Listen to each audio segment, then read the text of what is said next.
welcome back, everybody, to the Game 2 of the doubleheader. Game 3 of the series.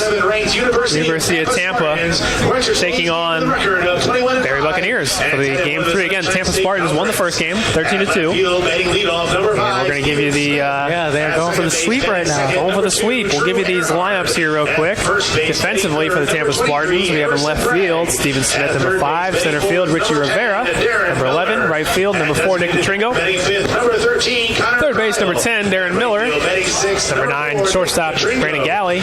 Second base, number 2, Drew Earhart. First base, number 23, Harrison Bragg. Behind the plate, number 17, Chris Gaffney. And on the mound tonight, or what I should say today for the Tampa Spartans, Clay Helvey, number 18. We'll go ahead and run through those. We'll run through those players who are hitting in the lineup of the Barry Buccaneers. Leading off is the center fielder this game. It'll be Andrew Raposa. Third base will be, trying to get my numbers here right. Number 10, Justin Lemazares. Out in center field is number 18, Jonathan Quintana. Right field is number 12, Brian Baldwin. Catching tonight will be number 25, Garrett Thompson. DHing will be number 15, Ruben Pino. First base, back from last night, Richie Salbavaro, number 21. Shortstop is number 1, Alexis Manji. Sorry, I probably pronounced that wrong, so apologies. And at second base is number 6, Harrison Perez.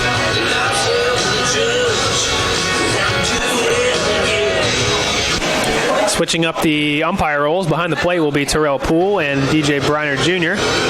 will be doing the umpiring out in the field.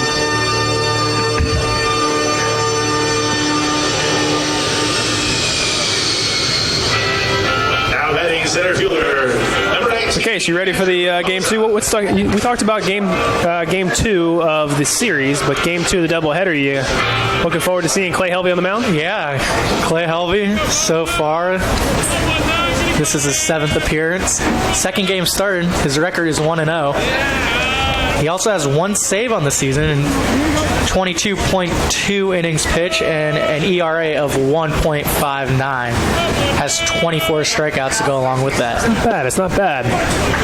You know, it's something that we've talked about. I talked about with some of the hitters earlier this week. We talked about, and I won't name names, so if anybody is listening, but we talked about who we thought had some of the best stuff on the team, and a lot of the guys were mentioning Helvey's name because if you've ever played catch with him, if you stood on in a bullpen, and maybe you have, I don't know. Just stood on one of his stuff bullpen? is just always moving. Yeah, and he even tells you he doesn't know which way his ball's going to move that day. But it's almost in a good way because his stuff is moving so much. It's like he can try and aim to hit it right down the middle, and his stuff will just have so much arm side and cut and run and this and that. Dipping, ducking, diving. Yep. All the 5 Ds of dodgeball.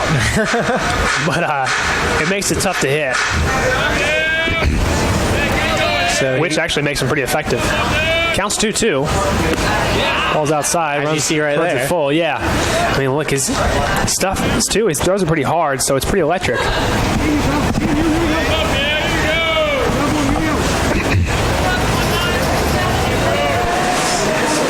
Pitch is grounded over to shortstop, fielded on the hop by Brandon Galley, thrown across. It's going to get by Harrison Bragg. Raposa's not going to be able to move, though. Good backup by the catcher, Chris Gaffney, who got down there pretty quick. Was able to hold him up. Keep it going, kid. So we have an E6 start. Nobody out, man on first. Brings up Justin Lemazares. Let's go, Lama. Now batting third.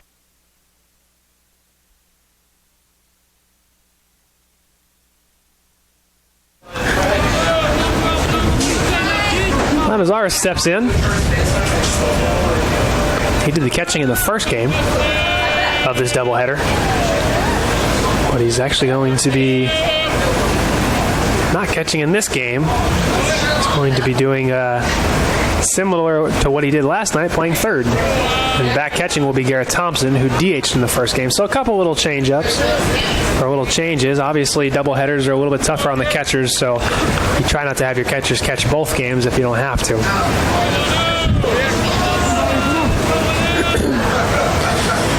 Ellie gets the sign. Pitch. Good to note that Raposo is always a threat to steal. Yes. Does have quite a few bags in the season. Came into today's games with 9 stolen bases.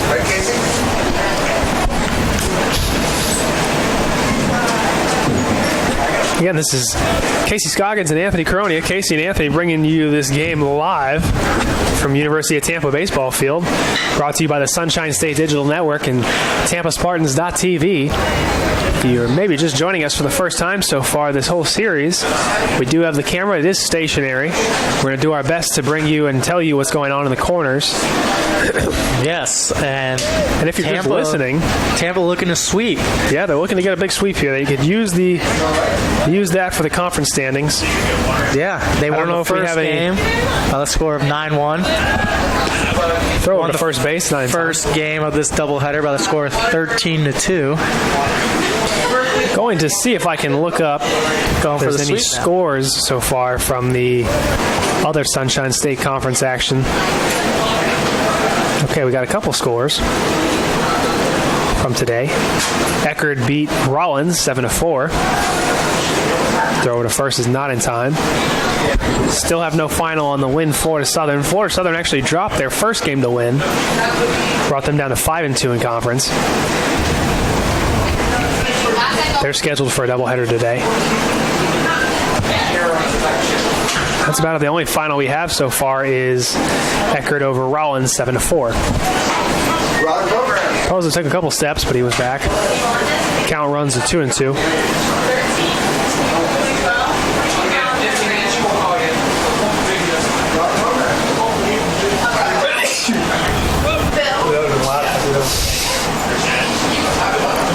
Have to excuse me. I think, again, my allergies are acting up. I sneezed. I did my best to get the mic off so I wouldn't sneeze in your ear, but if you heard it, that's my mistake. Ball is check swung. Umpire says he didn't go. I thought he might have got it. Yeah. I thought if he'd have made contact, that might have been a double. The field umpire said no, he did not. And he's in a tough spot to see if he went around and you could probably say this as well as I could, and I'll have a question after this, but it's got to be tough for 2 umpires to do as much as they do. Yeah. Like 3 umpires, okay. Because then you have 1 umpire over there on the first base side, 1 on the third base side. It's a little bit easier for them to see. But a 2-man crew is just tough. And then my question is when you guys were in the World Series, did they have, how many umpires did you guys have? A 4-man crew. For every game or just for the actual championship? For every game. Really? I think so, yes. I believe. And you guys were in Cary, is that correct? Yeah, we were in Cary, North Carolina at the USA Baseball Complex. It was close, but it's going to get by Harrison Bragg. Allow Raposa to go over to second. He's going to third. He's going to go to third. Drew Earhart throws it across. It's cut off by Brandon Galley. So Raposa on the throwing error by Helvey is able to advance all the way from first to third. So 2 quick errors. And now there's a runner on third base. So not the best start for the Tampa Spartans that they were hoping for. Yeah, we were just harping on their pitching and defense in game 1 and a couple early mistakes. Knock on wood, so that's on us. But we'll see what ends up happening here.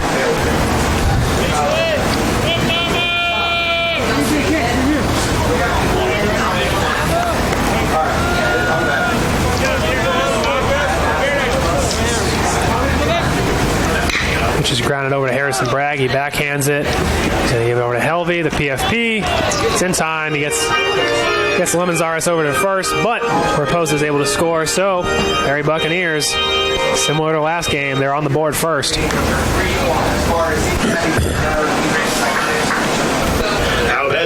Brings to the plate the center fielder, Jonathan Quintana. Number 18. A home run threat, 8 on the season. Yeah, we were talking about that. He has a lot of extra base hits, a lot of RBIs. Always a threat.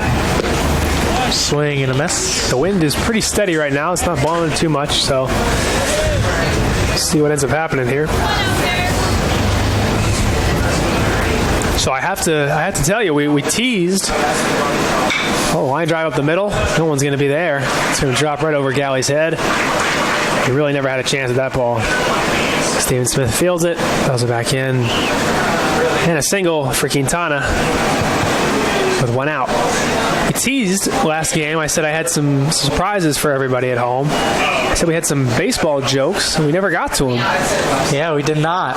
So I guess we could say the surprises are still there. We still have some baseball jokes to bring to you. Casey was telling them to me earlier, they're pretty good. Baldwin hits one over to third. Miller is on to second. He gets it, but not going to be in time to get him over at first. Ryan Baldwin was able to beat that out. He kind of just tapped it over to third base. It was a slow developing play. That was a slow developing play. No fault of anyone's, but the ball was just hit a little bit softer, so it was a slow developing play. And sometimes the best part of that was they got the out, and it's tough because sometimes the slow developing plays, you can't force them. If it's not there, it's not there.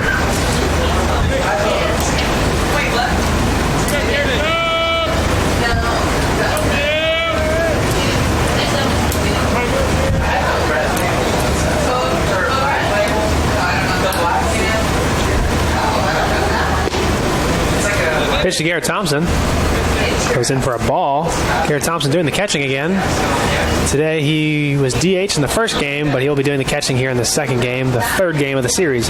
Again, Tampa looking to get a sweep here. They took the first game 9-1. They took the game today 13-2. That ball is chopped over to short, fielded on the hop by Brandon Galley. Flips over to second to Drew Earhart, and that puts away the Bucs in the first inning. 1 run, 1 hit, 2 errors by Barry. And after half an inning of play, Barry Buccaneers are in a familiar place from last game where they're up 1-0. Campus Bookstore, our Barnes & Noble Campus Bookstore, has everything UT in one place, located in the Vaughn Center. First floor open Monday through Saturday. Shop online at www.utampa.bncollege.com. NCAA March Madness games are coming up. A couple of hours here. If you want to watch them, feel free to stop by Press Box. Walter's Press Box is Tampa's favorite place to watch the big game party. Press Box 222, Southdale, Mabry. Also, if you're in town, don't be afraid to stay at Embassy Suites downtown, right in the heart of downtown. A few blocks from campus. Come stay in luxury at the Embassy Suites downtown, 513 South Florida Avenue, Tampa.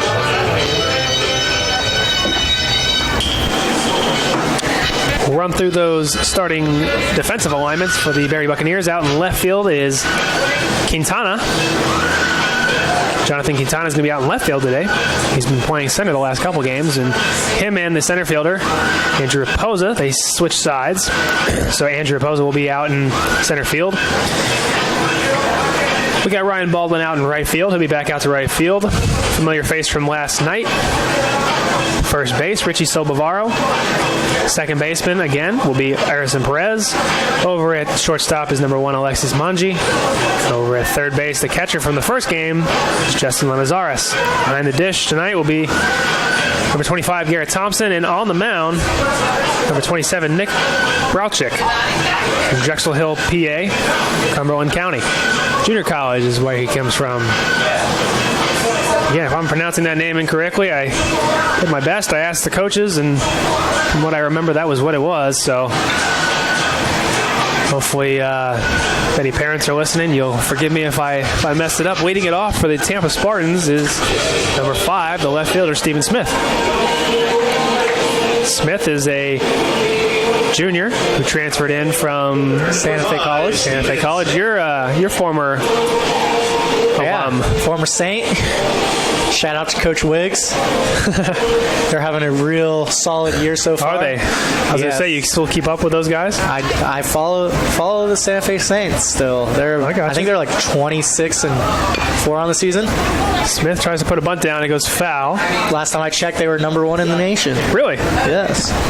I'll tell you what, the one thing that maybe goes unnoticed by a lot of people who don't maybe participate in it is how good junior college baseball is in Central, or not even Central Florida, but in the state of Florida, excuse me. Yes. All the way from the Panhandle down. Ball's fouled off the left side. One of the premier hot spots. I mean, it really is. There's just some really good talent, and I won't knock any division of baseball, but sometimes junior college level baseball could be better than some of the Division 1, 2, and 3 teams. Yeah. I think junior college is often overlooked because so many people get caught up in going to a Division 1 or a 4-year university, and they don't understand that, hey, you can get drafted out of junior college. So instead of being able to get drafted 2 out of the 4 years, right, meaning your junior and senior year, or depending on your waiting age, until you're 21. Yeah, you can go to junior college and get drafted all 4 years. I mean, it's a good option. You can mess around, have a good year your freshman year, and bam, you find yourself chasing your dream. Exactly, with a little bit of money in your pocket. Count is 2-2 to Steve Smith. Fouls that ball off. He's just fighting right now with Bralchik. Now, what I like about Steven Smith is that he's a real scrappy player. He is. Very hard to get out. Doesn't strike out too often. Does a great job putting the ball in play. Yeah, pretty right. Yes, What are you there? 13 strikeouts and 5 walks coming into the first game through 101 at-bats, so that's pretty good. Yeah. You know, obviously, as you can see, he just fouled off 3 in a row. They always used to tell us when we were playing is that you like to keep your walkouts and strike ratio within 3-1, 2-1, 3-1. Basically, for every 2 to 3 strikeouts, you like to have a walk. So you can keep it in that range. He has been hitting a lot. Yeah. His average is high. He's been their catalyst in the lineup. When he goes, the rest of the lineup goes. Where he goes, yeah, for sure. I mean, look at the first game. Yes. He got on base on an error, and all of a sudden the wheels started turning. So it might be echoing in what Casey Scoggins is saying, but works the count full. He reminds me of myself when I was playing. Yeah. Scrappy. I would imagine Coach Urso probably felt the same way when he had him coming in from Santa Fe, saying he got an outfielder who hits from the left side and fast guy who can play the outfield. There he goes. That ball is slapped in the left. Everybody's giving chase, but it does get down foul. So working at that. Yeah, bat continues. I mean, this we about used to his say ninth pitch of the I was going to say I was just about to say, you know, we always used to say 10 pitches was a quality at bat. He's got to be close. I mean, we'll find out here in a second when they tell us how many pitches it's been. Actually, I might be able to figure that out right now. No, I can't.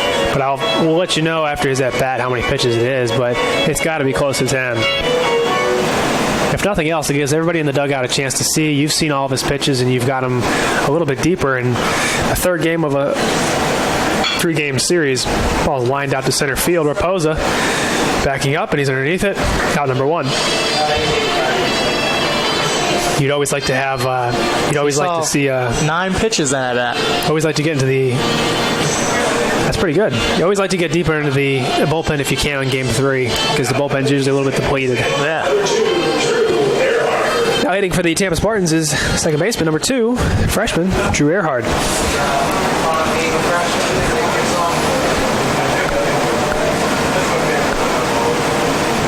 He shows bunt, but he brings it back for ball number 1. Guy who's pretty familiar with bunting.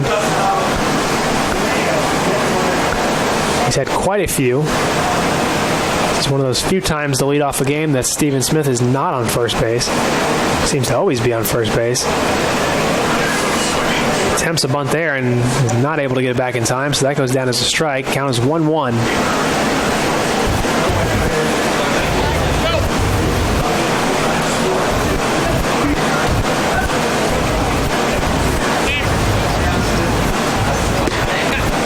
Brownshay throws that one a little bit high. Ball 2.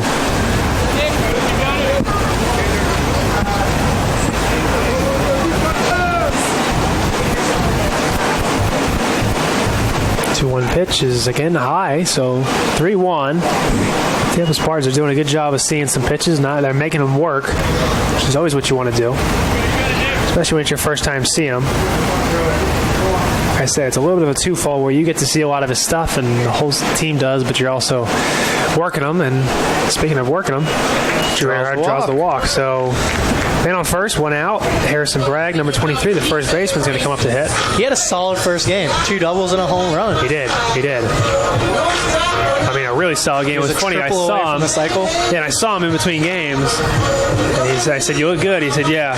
So much for that being a tick off, huh? First baseman, 23, Harrison I said, "It's your words, not mine." I know in my history, and you might feel differently, but there'd be times where I actually needed someone to tell me something, and there's sometimes where I would just talk to somebody, and all of a sudden I'd realize, I think I might have just figured out what was going on. And then whoever was the hitting coach that I was talking to was just like, "Yep, that's what I'm here for."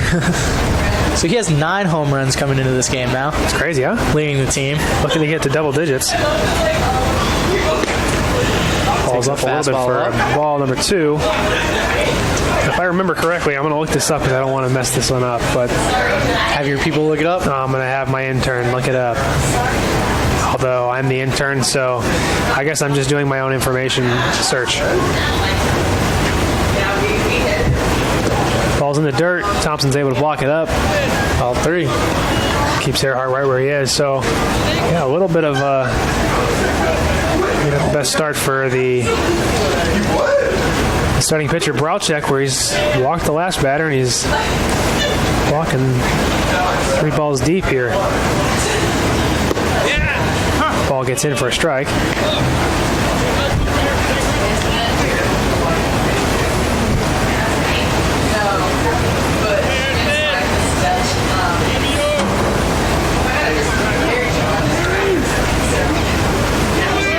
Goes ball 4. Earhart's a pitch, but it is ball 4. So 2 walks, back-to-back walks, brings up number 10, the third baseman, Darren Miller.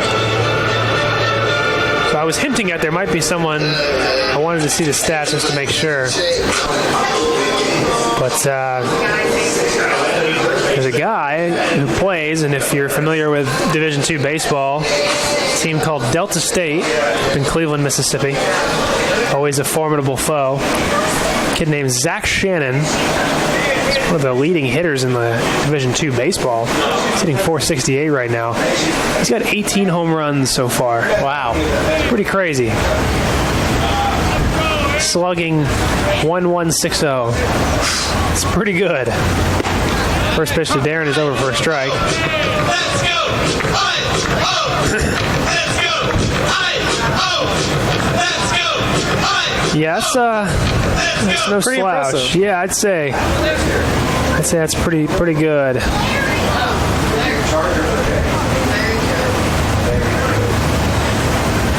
And the pitch is flied out to center field. Raposa's underneath it. He calls it. Coming in, and he catches it. Drew Earhart gives him a couple hard steps. He throws it over the cutoff man, but right to the third baseman, Lemazares. No harm, no foul.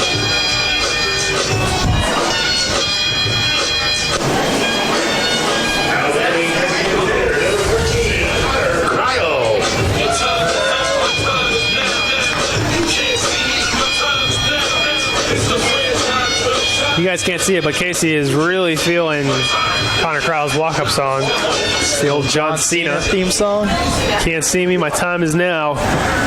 Connor Crowell steps to the plate, number 13. He had a big game last game, couple doubles. He's had a big series so far. Looking to extend his hot hitting. 2 outs, runners on first and second. Tampa Spartans are down 1-0 here in the bottom of the first. First pitch is in. For a ball. Spartans making him work. Yeah, there's nothing Early wrong with on. that. He's got 22 pitches, I should say, after that. And that's big time, man. It's huge. Like I said, you want to get into the bullpen on game 3 because, I mean, that's just, you're getting to some of the guys who are younger and maybe a little bit more inexperienced. Not the guys that are going to throw earlier on in the series. And it might be a little bit easier to hit off of them. Not a guarantee, but it is a maybe.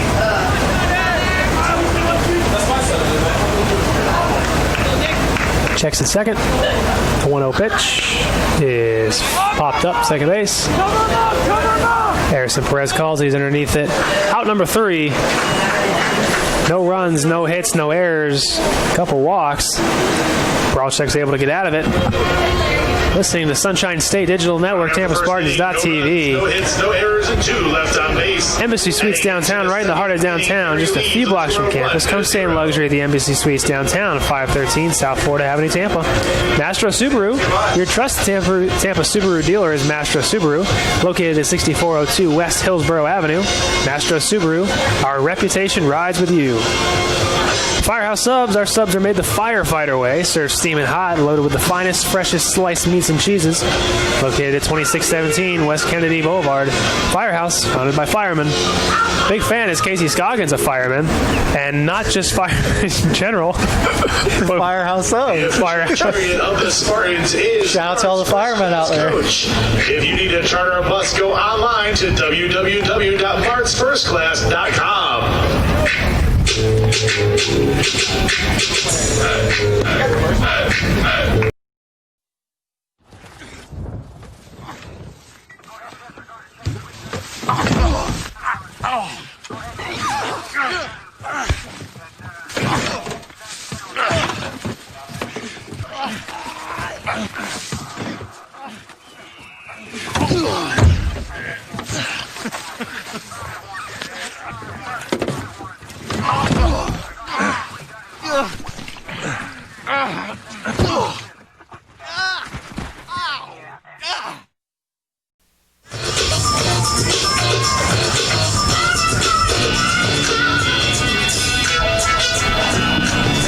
That's hilarious. Oh, man, that's too funny. I'll tell you what, I apologize because I meant to say Casey Scoggins really likes Firehouse. I I do have a lot of friends that are firemen, so shout out to all my firemen. Big shout out to firemen, but I accidentally said that, so if anyone took that the wrong way, please don't misunderstand me. It's been a long day. It has been a long day. Now batting is the number 15, Ruben Pino, who is the DH.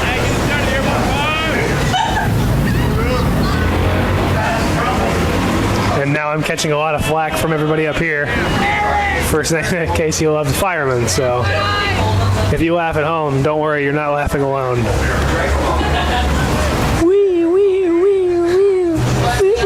Oh, man. 2-0 pitch is in for ball 3. Barry Buccaneers do have someone warming up in the pen. A left-handed pitcher. Let's see if we can get a number for you. Looks like it's number 29, Jonathan Hernandez, a senior from Miami, Florida, Pace High School. 4 straight balls to start off. That's not what you want. You don't want lead-off walks, but we'll see if it ends up hurting them. Now batting the first baseman, Richie Sobavaro, first baseman. He's a freshman from Miami, Florida, Southgate High School. Richie Sobavaro. 6'2", big freshman. A lot of people laughing over there. Are they? Funny joke. I apologize. I didn't mean to say that. Oh, man. I feel like it's one that I'm not going to lay down. I'm not going to live down. A bunt attempt is taken back for ball. So that's 5 straight balls now to begin the top of the second. Might get a quick visit from Coach Miltel, but we're not 100% sure. Just me thinking out loud.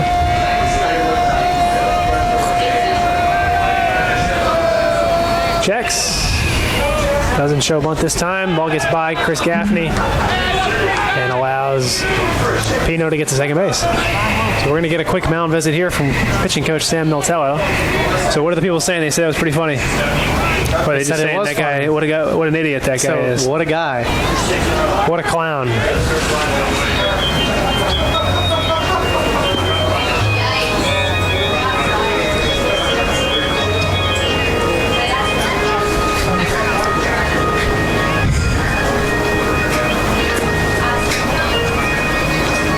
Probably telling him, hey, let's just settle in, with some strikes, don't worry about it. I don't need you to be too perfect. Trust your stuff. The beauty with having stuff that moves that much is, look, you throw it down the middle and it's going to move around. It's going to be hard to hit. The problem with having that much movement is sometimes as a catcher, hard to control. Yeah, as a catcher, you got to be anticipating anything, really. Anything, really. You got to know the pitcher, anticipate balls away from you, especially. So I give catchers a lot of credit because. No, it's huge. I mean, especially when you got guys who have a lot of good stuff. It's just like, ugh, what do you do? So if you play a catcher, kudos to you. Big shout out to you. Sobavaro showing bunt. Ball's a little bit out for ball number 3. And we have a man on second base. Pino on second base. Helvey looking for his first strike of the inning. He is. He is looking for his first strike of the inning. Showing bunt again is Sobavaro. That one's down in the dirt, but a nice block by Chris Gaffney. Doesn't allow Pino to advance to third. So first and second. Back-to-back walks. Back-to-back walks. Now as a pitcher, I know you didn't pitch much in your career. As a pitcher. At all. Actually, that's not true. I pitched one time, and I'll tell you that story after you ask your question. What do you think goes through your mind Now batting shortstop, number 1. when you just can't find the plate? Oh my God, oh my God, oh my God, oh my God, oh my God. I don't know, man. I don't know. I think it's got to be mental. It's got to be like when you're going through a little bit of a tough time hitting. You're just doing your best, and then occasionally you probably get something close and you get squeezed and it hurts, and you're like, I don't know, man. I don't know what's going on. Showing bunt again. It's Manji, the shortstop. But here's my quick pitching story. I pitched one time in my life. I pitched in Cooperstown Dreams Park. Oh, that's always a good tournament. Always a fun time. Always a fun time. So a big shout out to Cooperstown Dreams Park for doing a great job. Manji hits that one down but foul. And 1-1. We got up there, and our coach wanted everybody to pitch at least once because he said, I want you guys all to have a chance to pitch at Cooperstown Dreams Park. I didn't pitch very much or very well, so I was like, Coach, I think I'm okay. We played a team called the Georgia Roadrunners, which was a really good team at the time. And they ended up putting me in. We ended up losing that game 22-4. Oh, so it was a close one. Ball's in there for a strike. He did show bunt, but he brought it back. It was a little outside. And I gave up a grand slam and a solo shot. And single, I believe. Maybe walked a guy or two. I think I inherited base runners, so I won't give myself too much negative publicity. But, I was out of there pretty quick. Wasn't a very long outing. Well, at least you learned early on what your strengths were. Not pitching. Swing and a miss. Strike 3 on the outside corner, so out number 1 is Manji goes down swinging. Brings to the plate number 6, Harrison Perez, the second baseman. With 1 out, runners on first and second. I still can't believe I said you're a big fan of firemen instead of firehouse.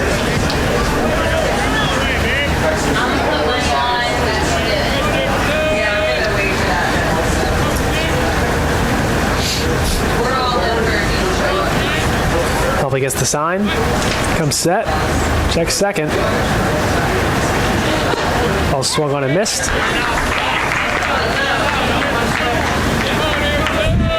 Ball swung on and missed for strike number 1, but the scoreboard is showing ball number 1, so What's it called? should be 0-1. Let's get together over there. Everybody next door making fun of me for talking about firemen. Laughing too hard. Wind over to second base, caught by Drew Earhart on to first. Double him off. Able to double him off at first. Harrison Bragg was right there. Heads up play by Drew Earhart right there. Big time play. I know Helvey's loving that. So, no runs, no hits, no errors. Barry leads after 1.5, 1-0. Okay, I'm going to do my best here. Godfrey Hotel, formerly Bay Harbor, is located 7700 West Courtney Campbell Causeway in Tampa. Offers some special rates to all UT supporters and guests. The Godfrey Hotel and Cabana is on Courtney Campbell Causeway. Florida Orthopedic Urgent Care, give it up to the Spartan team of physicians at Florida Orthopedic Institute, Florida's largest orthopedic group, and Dr. Selman and Gass and their sports medicine team for keeping our players safe and active on the field with their ortho urgent care just minutes away from South Tampa. Our Barnes & Noble campus store has everything you.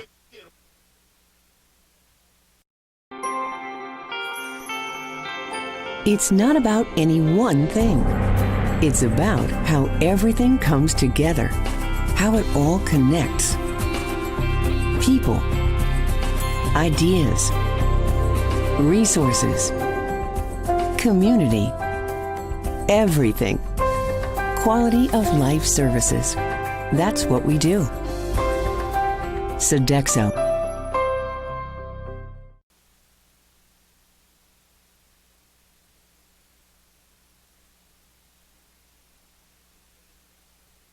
I'm Robin. And I'm Chris. We're the brothers behind Firehouse Subs. The last thing anyone needed was another sub shop. They needed a better one. We built Firehouse Subs on quality and quantity. And I'm the quality. Why am I quantity? Are you kidding? Try our hook and ladder sub. Smoked turkey breast, Virginia honey ham, and Monterey Jack cheese. Yeah, all served steaming hot on a toasted sub roll. Our way beats their way. If you don't agree, It's free. on him. It's on him. Firehouse Subs, founded by firemen. So if you were watching the broadcast, you might have seen everybody thinks they're a funny guy. Firehouse ads. We do have a pitching change. Yeah, short leash. We did have number 29 coming in. Jonathan Hernandez, a left-handed pitcher. Senior, Miami, Florida, Pace High School. Now pitching is Jonathan Hernandez with the Berry Bucks. What's interesting is that the Spartans didn't even score a run, and Yeah, what do you throw, like 20-something pitches? I guess Barry not messing around this game. we're here to win. Yeah, 23 pitches he had thrown.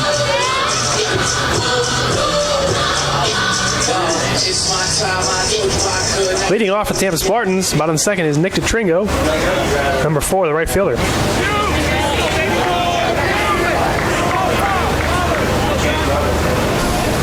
First pitch from Hernandez, he goes to bunt, but he goes foul. So quick strike one.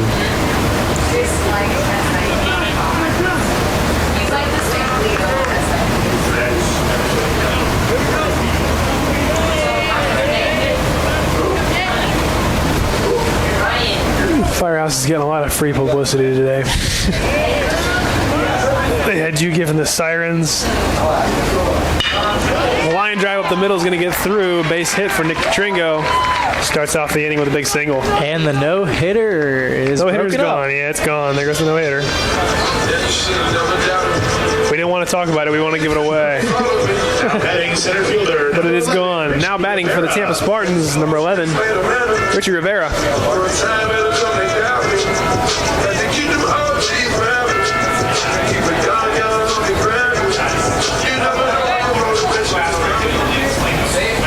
So as you can see at home, the shadows are starting to come into play a little bit here. Be later in the evening. I say give it about 20, 30 minutes or maybe a half inning or two, and shadows will be kind of where they were yesterday. A bunt attempt is taken back for ball number 1 by Richie Rivera.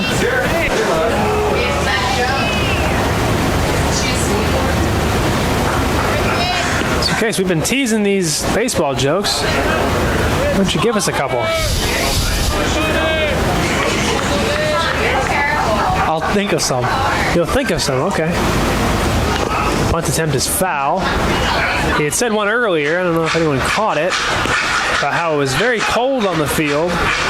Because of all the fans. Because of all the fans. A lot of fans. I know, I wish we had sound effects. We need an intern. I got one. All right. What do you got? Did you hear the joke about the baseball? I guess I haven't. What was it? It will leave you in stitches. Oh, my gosh. Oh, man. The count is 1-1 with nobody out. He goes to bunt. I believe it goes foul again, so count runs to 1-2. All right, Casey, let's hear some more dad jokes. What do we got? What did the baseball gloves say to the ball? What did he say? Catch you later. My head is down. All right, let's hear one more, and then we'll finish this at bat out. People can stop shaking their heads and actually watch the screen. Pitch. Swung on a miss. Strike 3. Rivera goes down for out number 1. Brings to the plate. Catcher, number 17, Chris Gaffney. Why are spiders so good at baseball? Now batting catcher number 17, Chris. I know the answer, but I'm going to let you tell me. Because I know how to catch flies. Oh, goodness. That seems like it should have been pretty easy, but I didn't get it my first time. Gaffney comes up to hit with Nick Tetringo still on first base and 1 out. Ball's down for ball 1. Here's one for all you Disney fanatics. Why was Cinderella kicked off the baseball team? Let me think. This one I haven't heard. I don't know. What do you got? Because she ran away from the ball. Oh my goodness. That ball is flied out to right field. Underneath it was Baldwin. He catches it. Out number 2. 2 outs. Brings it to the plate number 9, shortstop, Brandon Galley. That one, man. Now batting shortstop number 9, I'll tell you what.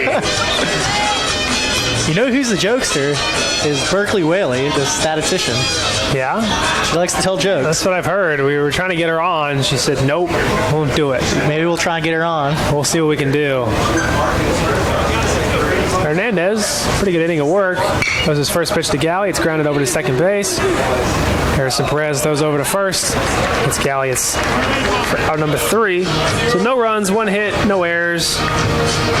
Tampa in the bottom of the second. Scores 1-0 through 2. Barry leading. Sunshine State Digital Network, TampaSpartans.tv. Sodexo University Dining Services by Sodexo allows you to choose from 27 dining stations, serving breakfast, lunch, dinner, late night, and snacks.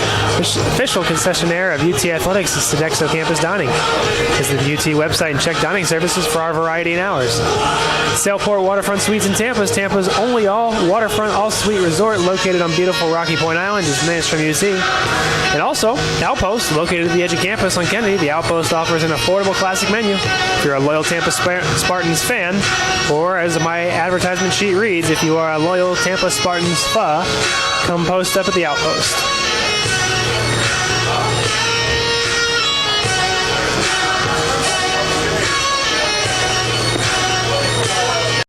First of all, very flattered that everybody would come. Thank you very much. Does anybody have any questions before we move on? You remember the girl wearing the Go Phil shirt following you around? Yeah. It's me. I It's do. been me on several occasions. I started papering my cubicle with pictures of you. Do you have a picture of this, Ryan? I mean, I'd love to see it. I've got a mental picture of it, and I do it's too. pretty weird. Yeah, a little bit. I believe that I have a happy marriage because of you, because sometimes I do a little substitution, you know, just mentally. Whoa. But Anyway, Mike, let's...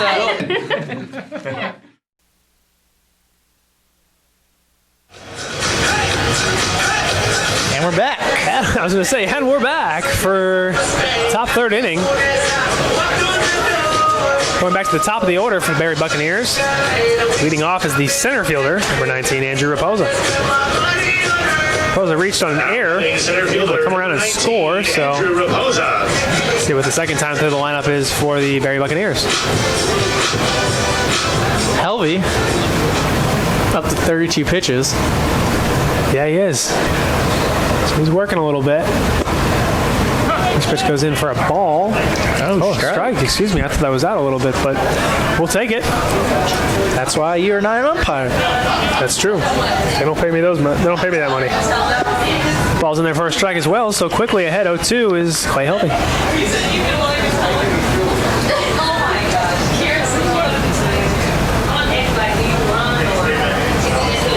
He winds, and the pitch is a breaking ball fouled off down the third base line. Tampa Spartans are going to be out of town next weekend. They're out of town for a 3-game series played over 2 days at Lynn University, so they will be out of town.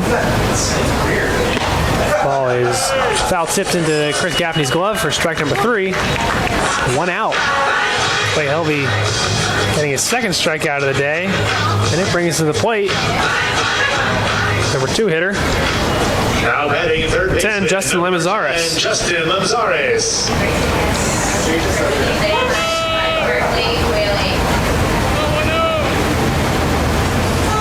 steps out, regroups, takes a deep breath, steps back in. Sometimes you got to clear the mechanism. First pitch is a little high for a ball. Now, Tampa Spartans are out of town. The baseball team, I should say, is out of town. This coming weekend, they're out of town for Easter weekend, or April Fools also. But they will be not returning the following weekend because, again, they'll be out of town. So they play Lynn Friday, March 30th and Saturday, March 31st. And then they're out of town to see Embry-Riddle April 6th and April 7th. So the next 2 weeks, that pitch misses for a ball. Boys are going to be out of town. They will be returning Friday, April 13th to play Palm Beach Atlantic. And Saturday to play a doubleheader against Palm Beach Atlantic, of course. Well, the China State Conference. Hit the second base. Over to second base, backhanded, not fielded cleanly, but able to get him in time. There's Drew Earhart. Stayed composed, knocked it down. He did. That's the one thing first base. I've always found is nice about second base is you have time. You do have time. Short throw too. Short, you don't have as much time. But you have time over there. Now batting for the Berry Buccaneers is left fielder. Now, what was your favorite position in the infield? I was a big second base fan.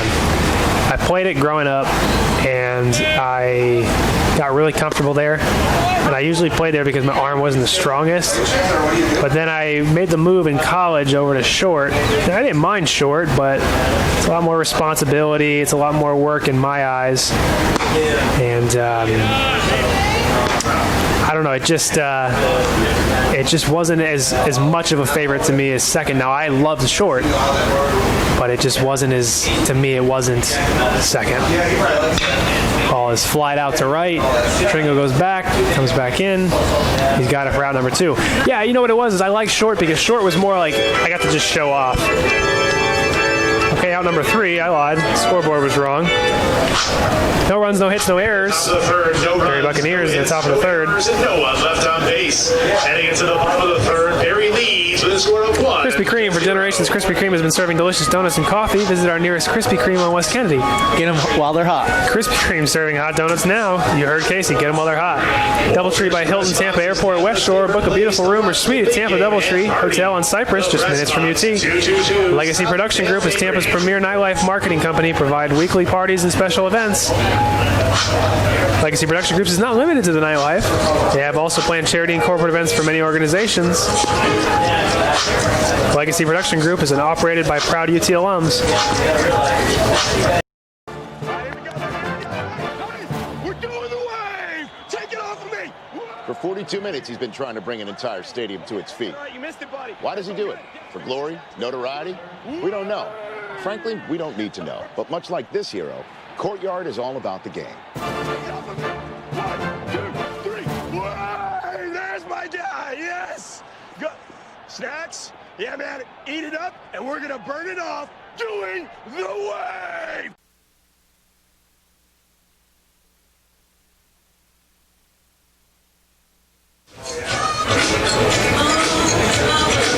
So, Case, we talked about my favorite position. You played outfield. Did you have a favorite? I did indeed. A lot of guys. Let me hear what you said. I want to know because I've heard a lot of things from different outfielders. Well, what's your favorite?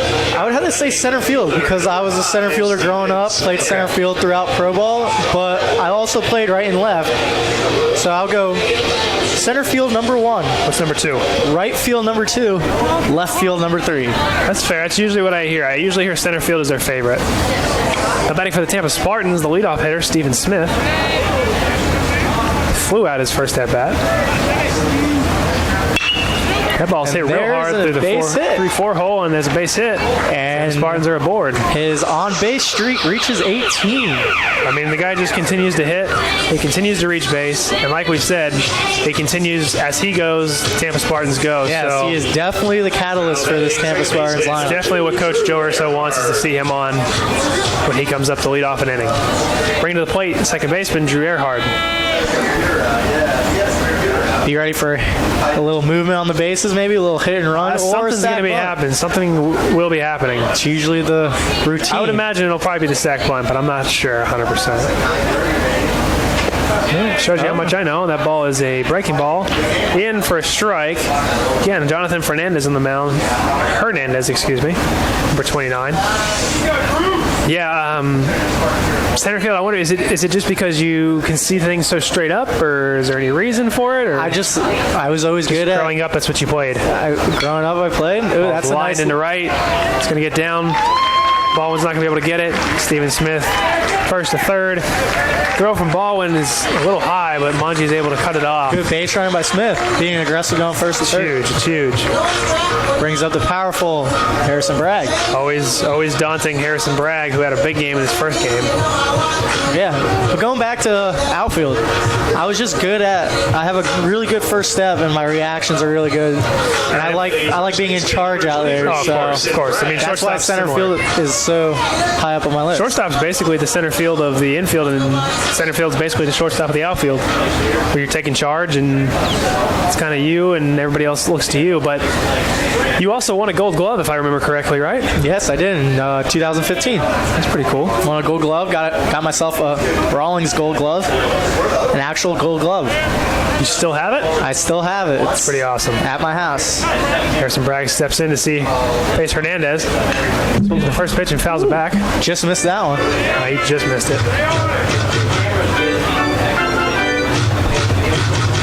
Yeah, that's probably one of my favorite awards I've ever gotten. Yeah, I believe it. I mean, behind winning a national championship. Yeah, of course. I was lucky enough to win it the same year we won the national championship. That's pretty wild. So it was a pretty good year. Yeah. Would you say, out of all your years of baseball, would that be one of your favorite or your favorite year? That would be pitch. Thompson catches it and my favorite year of baseball. Favorite year. My favorite year of baseball. Is it just because of all the we had a great team, championship, great team chemistry, like a personal and like as a team? It was a good all year round. Yes. I heard that question asked yesterday when someone was interviewing somebody on sports radio, and I thought it was an interesting question I'd never really thought about. Ball's hit sharp with his second base. Perez is over to short. Manji over to first. Double play, however. 2 outs. Gets the run in. Smith is going to get in. No RBI, but it does get the run in. So Tampa Spartans tied the game up at 1-1 here in the bottom of the third.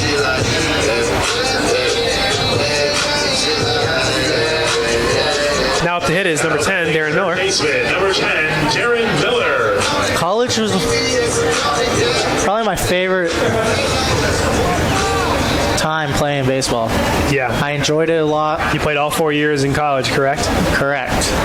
You started out? I started out at Santa Fe, freshman and sophomore year, and transferred in for my junior and senior year. So out of high school, did you have offers, or did you decide you wanted to go the junior college route, or did the junior college decide I didn't have that many offers out of high school, only because my grades and my test scores were really bad. Ball's fouled back by Darren Miller. So grades are big at high school. You have to get them. And unfortunately, I wasn't. What high school did you go to? I went to Jensen Beach High School. Okay. I didn't do what I had to do in high school, and that kind of put you behind a little bit. Put me behind the 8 ball, and I was lucky enough that Coach Wiggs at Santa Fe gave you a chance. Gave me a chance to walk on.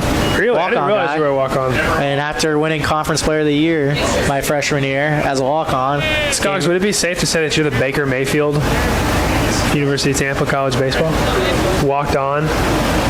I would say Baker Mayfield is the Casey Scoggins of college football. Oh my goodness. I am older. You guys are both fired up. Fire the team up. Yes, we are a little firecracker.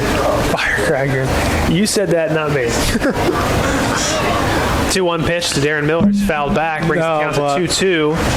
Grades are a big part. Huge. I mean, it's especially getting to college. But you hear it a lot. A lot of the things. I finally gained a scholarship after my freshman year. That's awesome. And I stayed on scholarship all through college. I was lucky enough to get drafted by the Minnesota Twins in 2016. So played a couple years for them. Ball's lined down the right field line, but it is foul again. I don't know if I've mentioned this today or not, but if you are just joining us now, camera is stationary, does not move. We will do our very best to explain what's going on in the corners. So that's a little bit of my career. Tell us a little bit about yours. Yeah, where'd you go to high school? Geez, all over the place. Went to 2 different high schools, actually. If I started making a list of all the schools I went to, we'd be here all day. I was way inside. Darren showing some. Where'd you graduate from? I graduated from Bishop Moore. I also went to a school called the First Academy, both private schools, small private schools schools in Orlando, Florida. Grew up in Orlando. Went to University of Central Florida my freshman year. That was season of 2010, so the spring of 2010. Wasn't playing very much. The ball's fouled back. Count's still full. Wasn't playing very much, and figured it was time for me to leave, get a chance to go play somewhere else. So junior college kind of chose me, and I went to State College of Florida, Manatee, aka Manatee Community College. Went there. I had lost my freshman year off about 3 or 4 at-bats at UCF, so not the ideal freshman year, but my sophomore year I played pretty well. Got an opportunity to come here at University of Tampa. Ball skied to short. Alexis Mungie is underneath it. So is the third baseman. We don't know who's got it, but shortstop ends up catching it for out number 3. So 1 run, 2 hits, no errors for the Tampa Spartans. I'll finish my story when we get back. No worries. Don't you worry. 2 hits, no errors, and no one left on base. Walkabout Australian Cafe and Bakery is South Tampa's newest delight. Located at 627 South Howard, Walkabout features authentic meat pies, pastries, and down under the lights. Open Tuesday through Sunday at 10 a.m. Try us, mates. Walkabout Cafe and Bakery. Mr. Empanada. We both just had Mr. Empanada. Very, very good. The beauty of the empanadas is its simplicity. Take any of your favorite foods and imagine them inside a pocket of homemade dough. It's cooked perfectly until it's golden brown and piping hot. Empanadas are a culinary treat with 10 locations around the city. Enjoy old Tampa flavor at Mr. Empanadas. We had the beef and cheese and the apple, so either one is a good choice.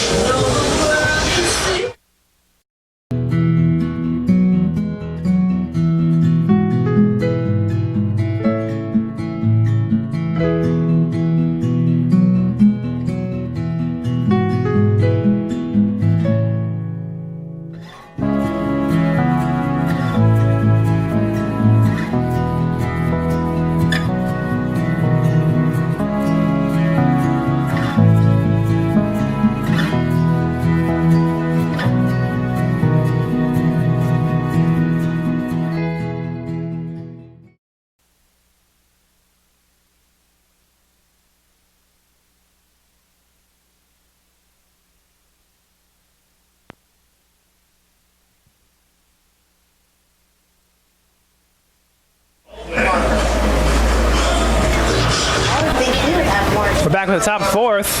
Batting for the Berry Bucks, Brian Baldwin. We're going to have a special guest here in a second. We have a special guest, Sarah Weber. Sarah, how are we doing today? I'm fine. So we've been informed that you've got a chance to go around the country a little bit. College baseball. Why don't you tell us where you've been? What are some of the different schools, different stops? Which is inside for a strike. A lot of SEC schools. Okay. Like what's SEC schools? Florida, Mississippi State, LSU. Okay. So some pretty cool places. Georgia. Ball's chopped over to second base. Drew Earhart fields it cleanly. He flips over to first in time for out number 1. It's going to bring to the plate Garrett Thompson, the catcher. Okay, so you've been to some cool places. I've heard LSU is a pretty cool place to watch a baseball game. Mecca of college baseball. How many people do they fit? Like 10,000 people? Yeah. That's pretty crazy. Number 25, Garrett Thompson. So Mississippi State, Florida, LSU, and what was the other one? Georgia. Georgia, okay, so some cool places. My sister went to University of Tennessee, so she was a Vol. So I'm a little bit biased. I don't want to talk too much about the other schools, but I've seen a game at University of Florida. It's a pretty cool place to watch a game as well. Yeah. SEC, the atmosphere is pretty cool, isn't it? Yeah, I've been to the tournament every year for the last 3 years. Really? And that's up in Hoover, Alabama? Hoover. Ball's hit sharply to short. Galley fields it. He's across the field for out number 2. It's going to bring to the plate Ruben Pino.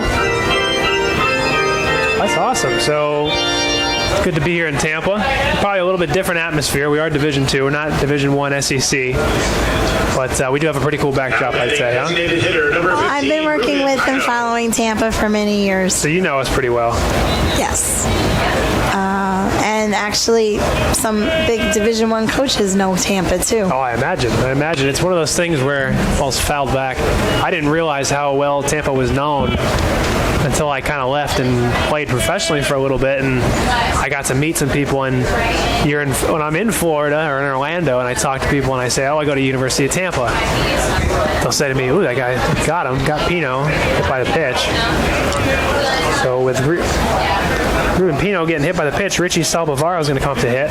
He had hit on his hand. I thought it got him maybe in the shoulder or the back, but it might have. It's a little bit hard to see from here. But when I talk to people from Orlando and I tell them I go to University of Tampa, they always say, oh, South Florida, USF. And I say, no, University of Tampa. We're right in downtown. But then I left and I met people from outside of the state, a lot of people from up north, maybe surprisingly other people, but not surprising to us because we have quite a few people on campus from up north, and they always knew, oh, University of Tampa, yeah, you guys are really good at baseball. So it's funny when you leave and how everybody seems to know who the University of Tampa is. Yeah, I was the baseballist ID at Hofstra, and they know all about Tampa. Oh, really? Hofstra. My dad's from up in that area. My dad's from Long Island. He's from right near John F. Kennedy Airport, so not too far from Hofstra. Ball is swung on and missed for strike number 2. Well, cool. We appreciate you coming and joining us for a couple of batters, telling us a little bit about it. It must have been pretty fun in the SEC and Hofstra, so you've seen some different parts of the country. Yeah, I worked at UCLA. Oh, really? I've finished up a couple of interviews the last few months, so I've talked to Coach Savage at UCLA, Coach Maneri at LSU, and that's awesome. Coach Martin at Florida State. So a little bit of different atmospheres, obviously, from both. UCLA being the glitz and the glam of LA, and LSU being the excitement of being up there. That ball's in the dirt, blocked up, but Pino's going to be able to get to second base. Yeah, they all know about Tampa, though. Really? They're well aware. Really? That's pretty cool. I mean, it's one of those things I think when you're so much into being here at Tampa and you're here every day, you kind of lose sight of sometimes what's going on around you, so other people notice it. You obviously notice other schools like LSU when you're here at Tampa because it's LSU, but for LSU to know who you are is pretty cool. Well, I also interviewed the Division II national champions and runners-up. Really? From last year for my project. Ball's grounded over to first. Harrison Bragg takes it himself. It's going to end the inning. No runs, no hits, no errors. Score is tied. Who did you interview? Coach Pratt. I can't pronounce. What was the school? Westchester. Oh, okay, Westchester. They won last year. Yeah, they're always a big team at the end of the year. And UC San Diego. Yeah. Who's going to be going D1 in a couple of years. Really? But they all speak highly of Tampa. Oh, I'm sure. That's awesome. Well, we appreciate you coming and talking with us for the inning. Your trusted Tampa Subaru. We'll bring Casey back here in a sec. Subaru. Located at 5402 West Hillsborough Avenue, at Astro Subaru, our reputation rides with you. They said bring her over. I played here at 12. Amazing new iPhone 8 is at AT&T, and we know you'll love it. Because we know you want more. More great camera features and more power. And more than just unlimited data, we give you unlimited plans with HBO included for life. Because you deserve more entertainment and more spokespeople. Talking like this, saying the word more. AT&T. It's time for more. Am I too close? I feel like I'm too close. Get the iPhone 8, and with all AT&T Unlimited plans, get HBO for life, only from AT&T.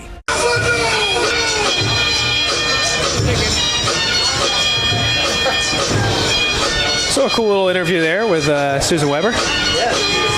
Been everywhere covering college baseball. It's crazy. Baseball. I mean, I was telling her, I know I'm going to sound like a broken record, but it's kind of crazy to see how much the Tampa reputation has reached out, and it kind of exceeds itself.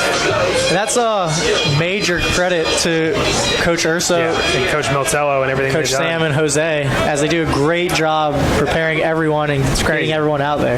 Exactly. I mean, it's like you said, the reputation just they're a first-class program. They're known. And I'm proud that I went to this school. Oh, yeah, for sure. Connor Cryle steps up to hit for Tampa. First pitch is over for a ball. Everyone has Nothing bad to say about University of Tampa. It's fantastic. Which is checked at, said it's a strike, so count as 1-1.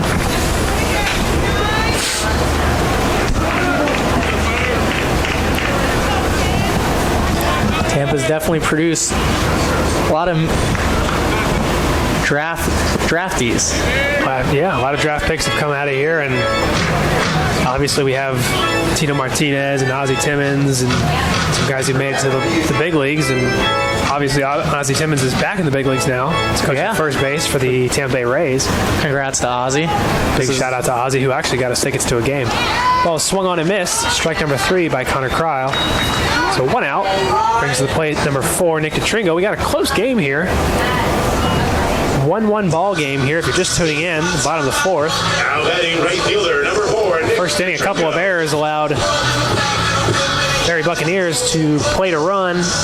Tampa was able to get one across themselves on a bases loaded double play, or a first and third double play. And the score's tied 1-1. Tringo steps up. He shows bunt, but he brings it back.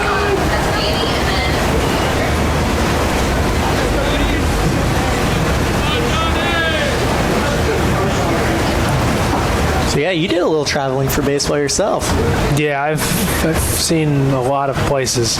Ball is lined over the shortstop Manji's head. Glove. That's his second hit there for a single. So it's his second hit of the game for Nick DeTringo. So similar to his first at bat, he's on first. With Richie Rivera up, hopefully getting something going here. Yeah, no, I've been to a lot of places, man. I've been to quite a few states. Done pretty much the entire. Been overseas. I've been pretty much the entire eastern half of the country, which could be a good thing or a bad thing depending on which state you're going to. And if anyone's listening to, I won't name states because on the off chance that we have people listening in those states, I don't want anyone to be offended. Maybe I just didn't see the right parts of those states. Maybe so. But you know it. You know it as well as I do. There's some places you go to that are just not as fun as others. We do live where people vacation, that's for sure. That's true. That's true. We're spoiled. Richie Rivera shows bunt, but he brings it back for a ball.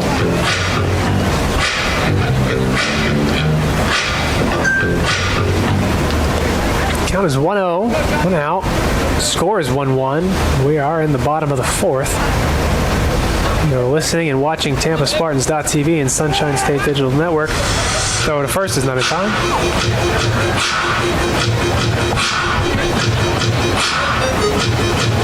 Tringo has 6 stolen bases, so he is a threat to the run. 6 for 6 on the year. Yeah. He is running. Richie swings and to right at Coach Urso, who still fleet of foot, gets out of the way. Yeah, still quick on his feet. Hasn't lost a step.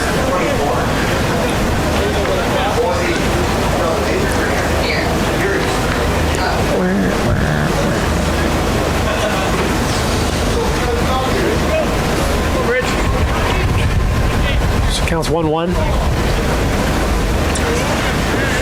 Shadows are starting to come in. As you can see, he's running on the pitch. Ground ball to third. He's not going to be able to get him at second. Zaris throws it over. Gets him out at first. But Nick DeTringo is able to advance to second. So with 2 outs, Chris Gaffney, number 17, the catcher, comes to the plate. Runner on second base. So a good opportunity here. Exactly what they wanted, but not the worst thing in the world.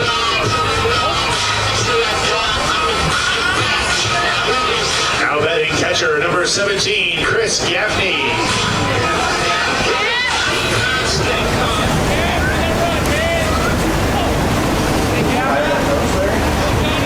Gaffney looks in. He flew out his first at-bat, looking to get his first hit of the day. Pitch from Hernandez is a little bit outside for ball 1. We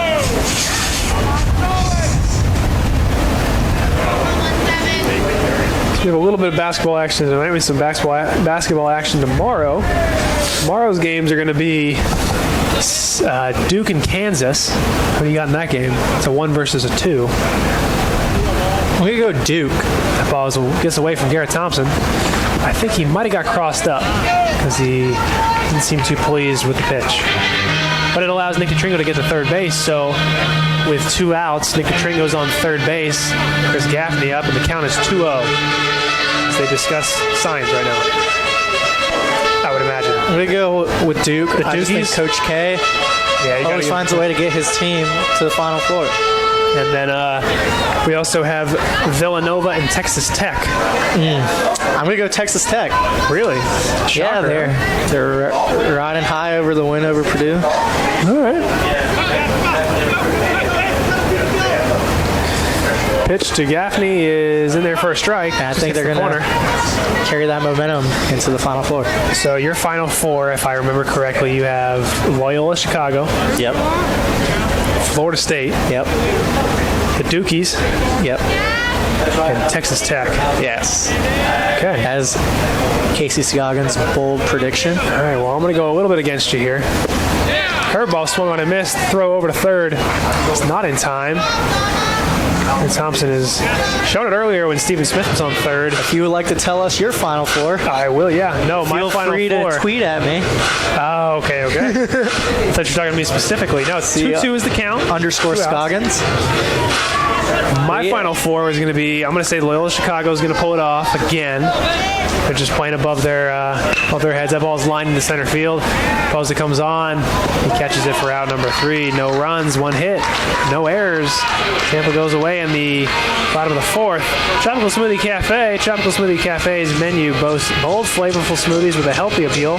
Made to order from the freshest ingredients. Our toasted wrap sandwiches, flatbreads, bowls are made fresh with quality meats and cheeses, fresh produce, flavorful sauces. Located downtown at 200 North Tampa, just around the corner from UT. DP Dough delivers cheesy happiness on and around college campuses, including UT. For calzones, which are really good, I can attest. Yes. Wings and breadsticks, order online at dpdough.com. Open late. Clean Eats. Clean Eats, a new cafe located at 3838 Neptune Avenue, open until 7. It's not a diet, it's a lifestyle. Featuring healthy sandwiches, wraps, bowls, and smoothies. Clean Eats.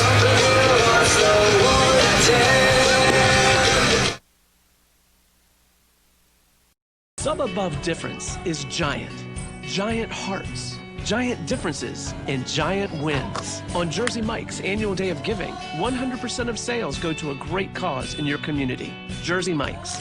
Be a sub above.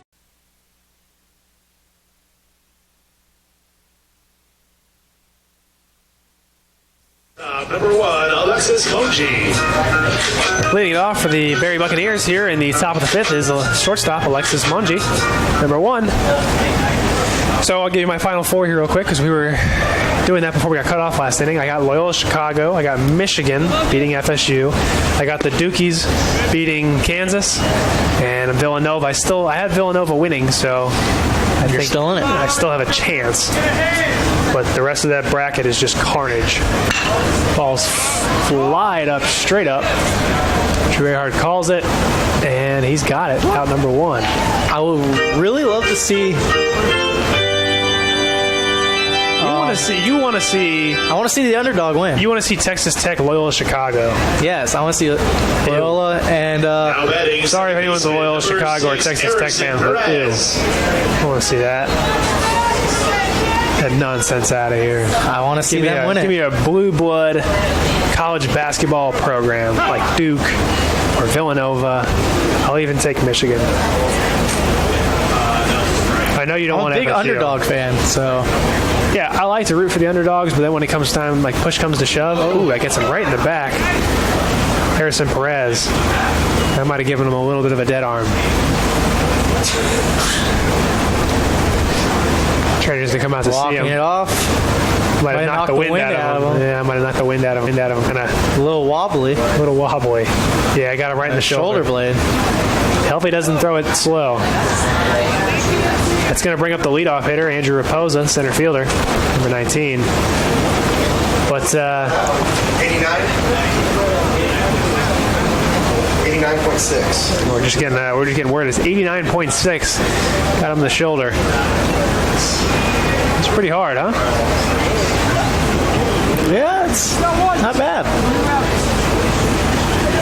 Getting getting hit by any pitch. Yeah, I was about to say. Doesn't matter what type of pitch, how hard, how soft, it always ends up hitting you right where it hurts the most. Center fielder, number 19. First weekend I was back here. We had games against Bentley, and you were up here in the booth. I was down there on the field, and I was sitting there kind of outside the dugout. Shows bunt. Raposa does, but he pulls back for ball number 1. And I remember I got hit by a pitch that the catcher didn't block up, and it like hit the ground, like short hop my leg. And it hurt so bad. Squared you up. And it probably got me at like 50 miles an hour, but it hurt so bad. I had to have ice. Ball's in the dirt. Running on the pitch is Perez. Ball drops out of Earhart's glove. So Harrison Perez is in there with a stolen base. I think he might have been in there even if it was a good throw. Yeah, he had a good jump off the pitcher. It's hard for us to see. I don't know if you guys at home, guys and girls, can see. The shadows are kind of bad, so we're kind of having a hard time seeing home plate.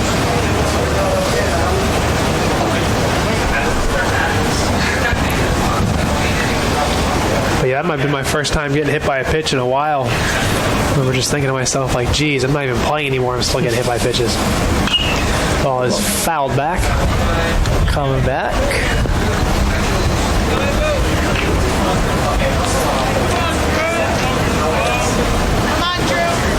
Count is 2-1. You're ahead, kid. You're ahead.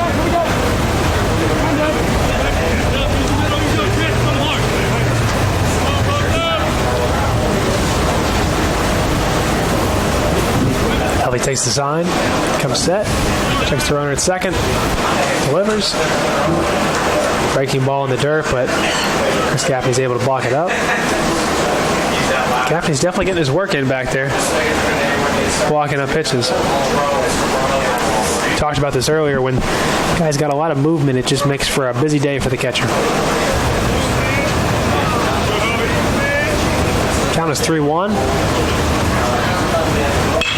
Poser lines it off to the right side, but foul. Poser is 0 for 2 today. He did reach base earlier in the game, though, on an error, and then ended up scoring. So he stands as the lone Barry run.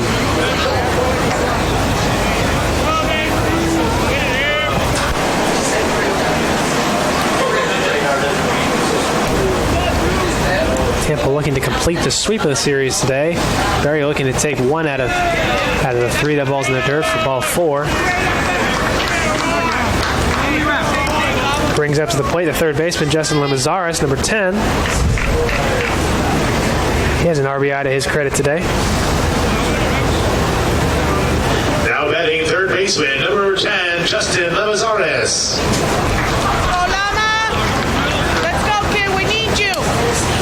My mistake. He does not have an RBI to his credit.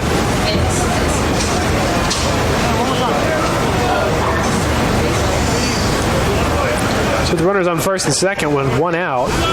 Justin Lemazares steps up to the plate. Clay Helvey still on the mound. Nobody holding on the runner at first. And shortstop kind of holding on runner in second base.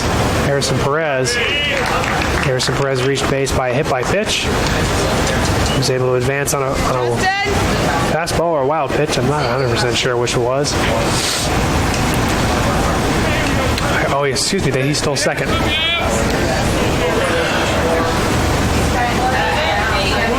And then Raposa was walked. So here we are. Ball's fouled straight back. Count is 0-2 to Justin Lemazares with 1 out.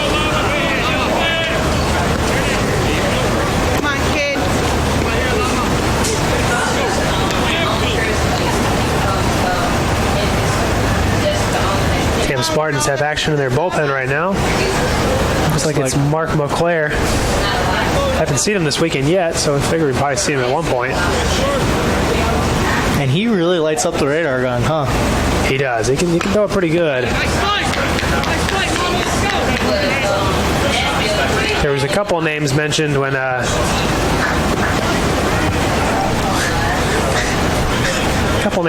we talked about who had the best stuff, and Helvey was one of them. McClare was another name mentioned. LeBron was a name mentioned. A lot of the usual suspects. Come on, Lama. No one better, kid. Let's do it. Come on.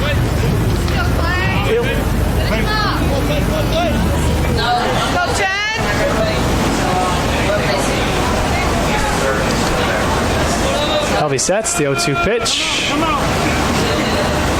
Call time. We have time.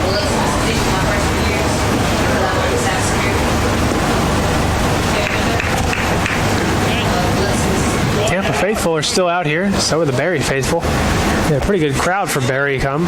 Support their team. Ball is skied into center field. Richie Rivera going back. He's underneath it. He's coming through, looking to make a catch. Harrison Perez tags up, and he's into third. Ball was cut off by Brandon Galley. So really no harm, no foul. First and third, 2 outs. Come on, JQ. Coming up to hit, it's the left fielder, Jonathan Quintana, number 18.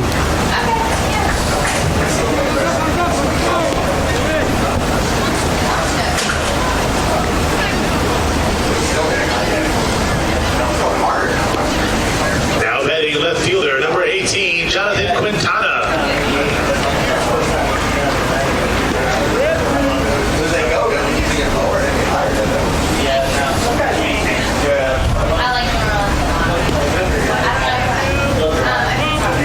Helvey takes the sign, checks the runners and delivers, which is a check swing into second base is Raposa. They're not going to even really give him a look. He kind of had like a delayed steal there where he didn't really go on the pitch. When the ball was in the dirt, he decided just to get off and get going. And again, there really wasn't much of an attempt made at him. Because right now, I think the most concern is on the run at third base. Being that we're in a tie ball game on 1. I continue to struggle, update here at the booth, I continue to struggle with all these chords. It continues to be a labyrinth. Swing and a miss. Chords. Yeah. Chords have taken 3 games from you. Yeah. The chords have gotten the best of me for the last 3 games. Count is 1-1. 2 outs. We're here in the top of the 5th.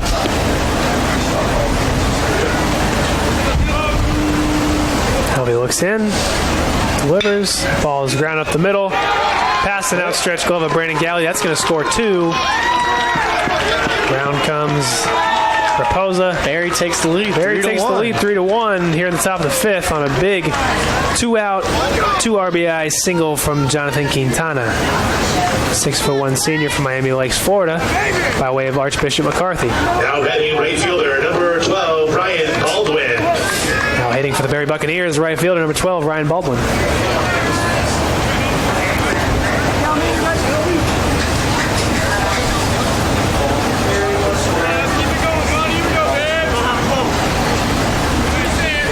Runner on first base, 2 outs. Score is now 3-1, Barry winning.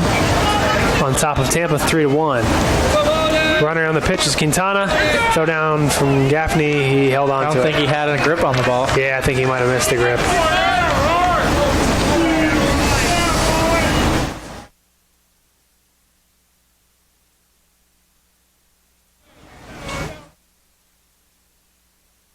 Damn.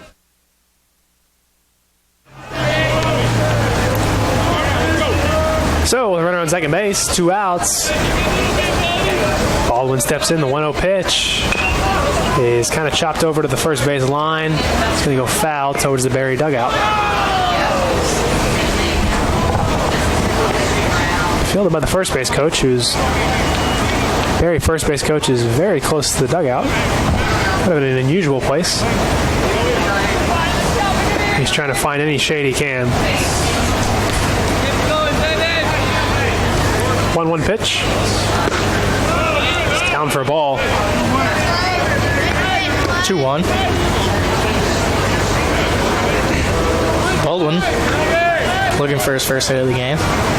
Yeah, he's grounded into a fielder's choice and grounded out to second, so see what happens here. Again, Mark Montclair warming up in the Tampa bullpen. Clay Helvey on the mound. He pops that ball up. Galley's kind of fighting the sun going back. Stephen Smith calls him off and gets the third out. 2 runs, 1 hit, no errors for Barry. So through 4.5, Barry is It's on top 3-1. You're listening to the Tampa Spartans.tv Sunshine State Digital Network. Rebuilt meals, whether you're a competitive athlete wanting to tone up or just love flavor-filled healthy food, our meals are built to feed your body with proper nutrients that will fuel your active lifestyle. Enjoy fitness-inspired meal plans with Rebuilt Meals. Visit rebuiltmeals.com. Jersey Mike's. At Jersey Mike's, we offer a sub above with the nearest location at 2121 West Kennedy, Tampa. Jersey Mike's, sub above. Marriott Courtyard, Courtyard by Marriott, simply refreshing. Located at 3805 West Cypress, Tampa, Florida, 33607, an official host hotel of University of Tampa Athletics.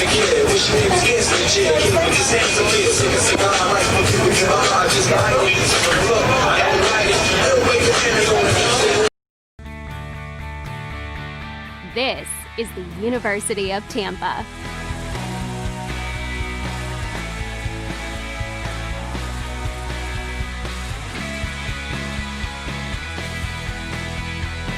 Explore your dreams. Discover your talents. Get ready to invent, innovate, and be a leader. This is the University of Tampa. Now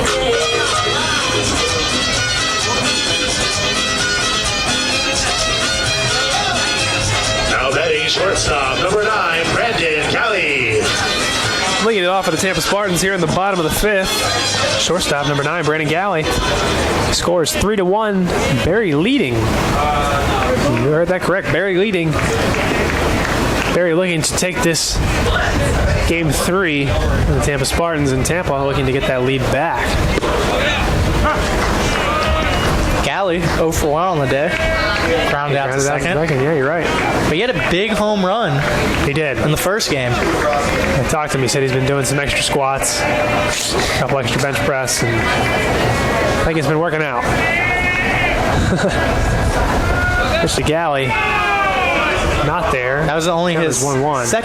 Second extra base hit of the season. Yeah. So he's a singles hitter. Take him how you can get him. But hey. Plays a solid defense.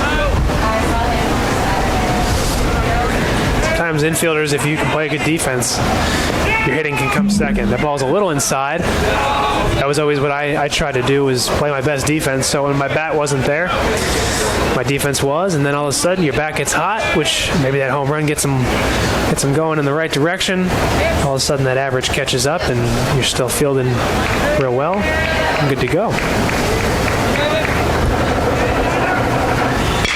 Ball is grounded over to the left side, fielded by Lemazares, going across for a strike, or for an out. Out number 1 brings the top of the order, Stephen Smith. Stephen Smith had as his single to his credit today. You recall he hit one through the 3-4 hole. Stephen Smith. He's looking to do that again, get his second hit of the game.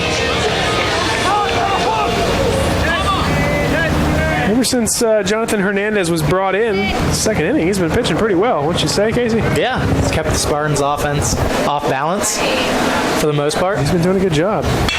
Ball is lined down the left field line. It's fair. Might go down for extra bases. Nope.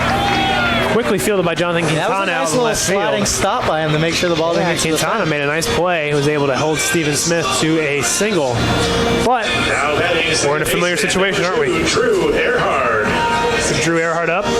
Stephen Smith on first. So we'll see if the Tampa Spartans can get something going here.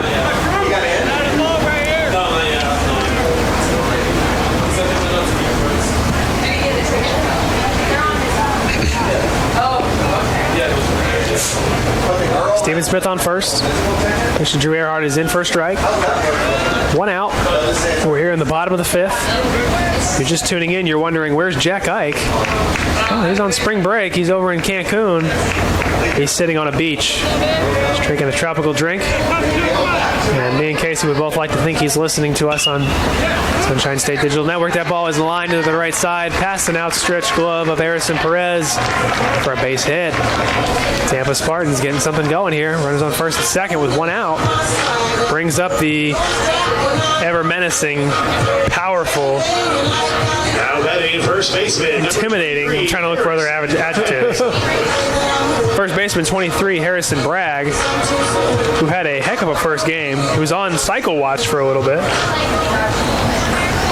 I believe he had 2 doubles, a home run. 2 doubles, a single, and a home run. So he just needed the easiest one. Which is the hardest one. Which is the easiest, the hardest. Ball is fouled back by Bragg.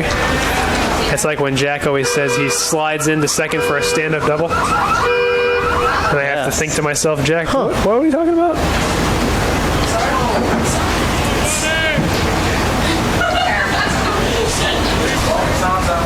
Hernandez in a little bit of a jam here. Bottom of the 5th. Barry bullpen is starting to get up and get active. We have a right-hander warming up. Let's see if we can get a number for you. It's a party in the pen. We had a party in the park last night. We had a party in the press box in the second game, the early game today. And now we have a party in the pen. So party is just shifting everywhere. Locations.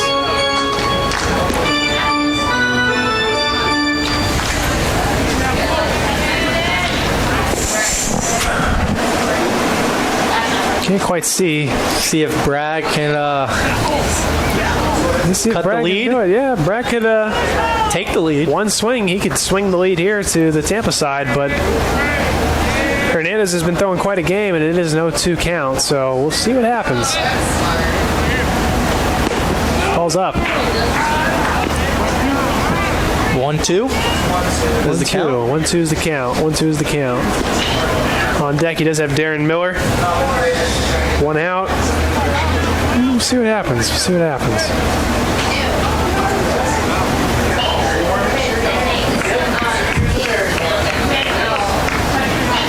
Hernandez looks in. He's getting the sign. Comes set. Takes a look at second base. Whippers. Ball's grounded through the left side. Steven Smith's going to come around third. Going to test the arm of Quintana. Throw home. Slides in safe is Steven Smith. RBI base hit. Single, yeah, RBI base hit. Cuts the lead. Cuts that lead down to 3-2. Good at bat by Harrison Bragg. I was about to say, me and Casey are on the same page. We're saying the same thing at the same time. I think we complement each other. I think it's just we're just good chemistry. Good chem. Darren Miller coming up to hit. Number 10. Again, in a good situation. 2 of the Tampa Spartans RBI leaders, both Harrison Bragg and Darren Miller, are in a good place right now. A good situation when they need them. So the runners on first and second. 1 out. First pitch goes down as a ball. Harrison Bragg having a good day today.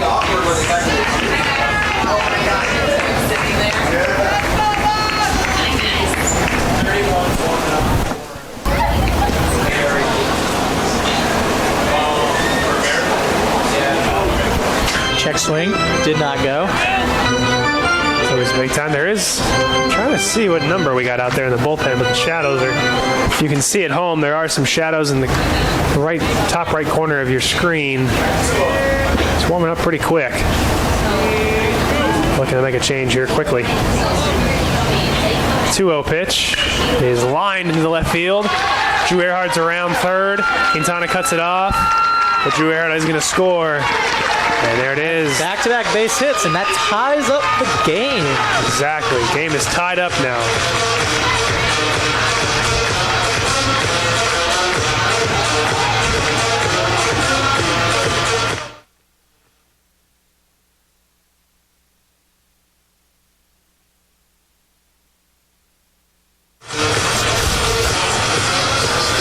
So a quick little discussion over at the mound. Garrett Thompson goes out to talk to Jonathan Hernandez. Wow, we bring to the plate Connor Cryle. Tampa has tied the game up at 3-3. Back-to-back base hits by the 2 gentlemen who are standing out at first and second right now, Harrison Bragg, Darren Miller.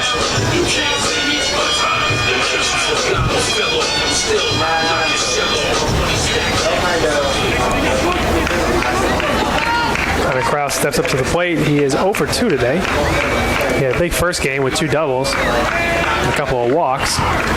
Looking to get his first hit of this last game, or the second game of the doubleheader. First pitch is in there for a strike.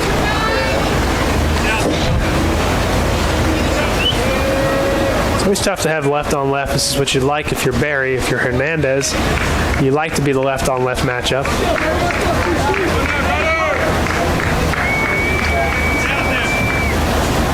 Just swung on and missed by Kryle. So quickly in a hole, 0-2. The on-deck circle is Nick Tringo, who's been swinging a hot bat. I would imagine if they're going to make a pitching change, it'll probably be for him when he comes up.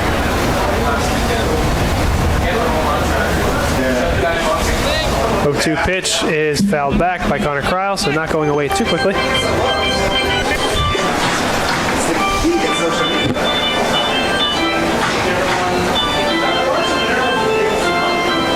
Shadows are starting to creep in, so yeah, the shadows are starting to become a thing here.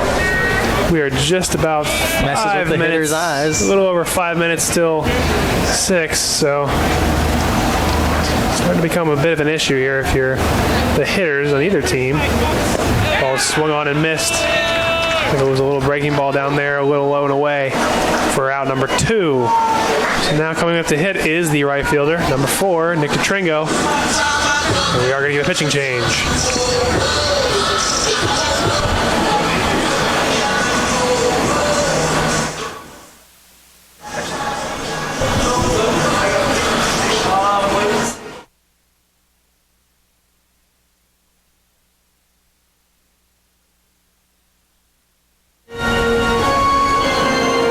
So we do have a pitching change, like we just said. Number 31, there's Landy Rivas. There's no way I said that correct. Landy Rivas.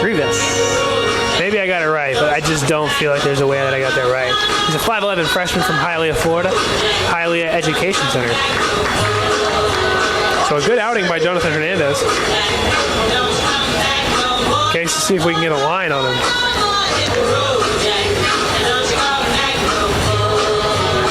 So for Hernandez, his line is 3.2 innings, 8 hits, 3 runs, 3 earned, no walks, 3 Ks, 18 batters faced.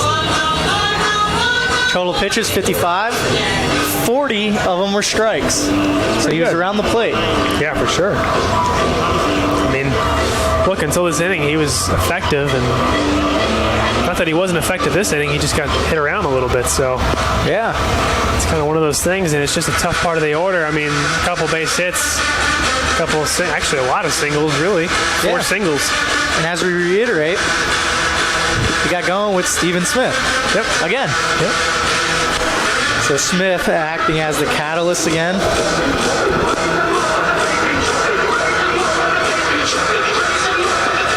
That seems to be the trend. New base warming up.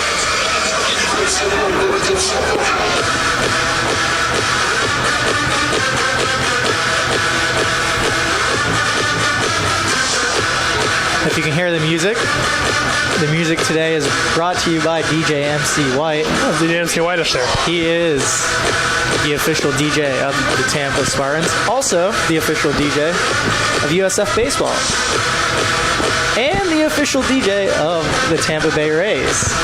Soon to be. He has a lot on his plate, works very hard. Good deal, he does a good job. One of my favorite DJs, personal friends.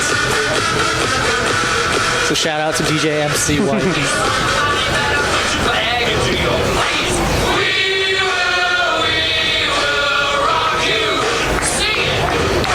Now batting right fielder, number 4, Nick Tringo. So we're ready to get going here. Rivas stepping in to face his first hitter, Nick Tringo, the right fielder, who's got a swinging a hot bat so far in the second game. He's got 2 base hits to his credit. He's in a good situation to hopefully get another one.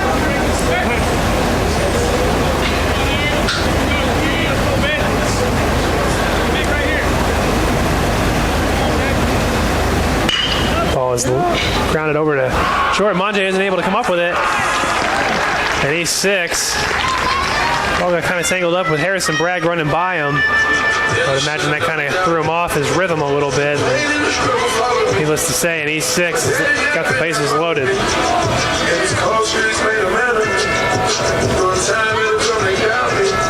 Now batting center fielder, number 11, Richie Rivera.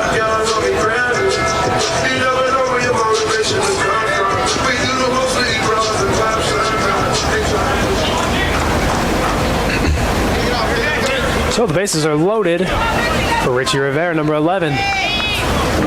Harrison Bragg at third, Darren Miller at second, Nick Tringo at first. And Rivas pitches. Breaking ball is Tampa looking to do a little damage with 2 outs. Looked like it was in there, but I haven't gotten an idea. He didn't really say it very loud what it was. I'm going to guess it was a strike. But I guess they said it was a ball.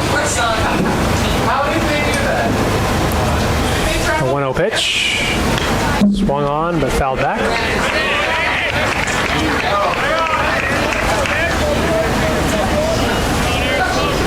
Bottom of the 5th, the Tampa Spartans are threatening. They've already scored 2. Tied the game up at 3-3. They came into this inning down 3-1.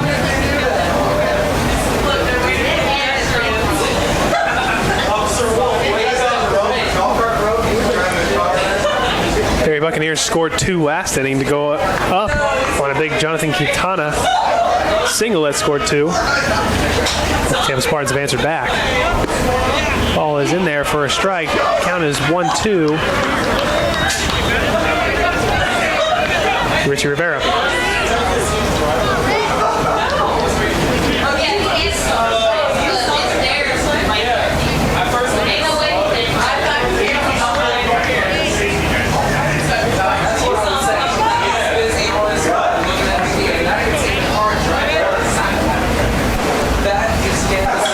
Ball is swung on and driven out into right field. It's going to drop in front of Baldwin. It's going to score 1, and then around comes Darren Miller to score 2.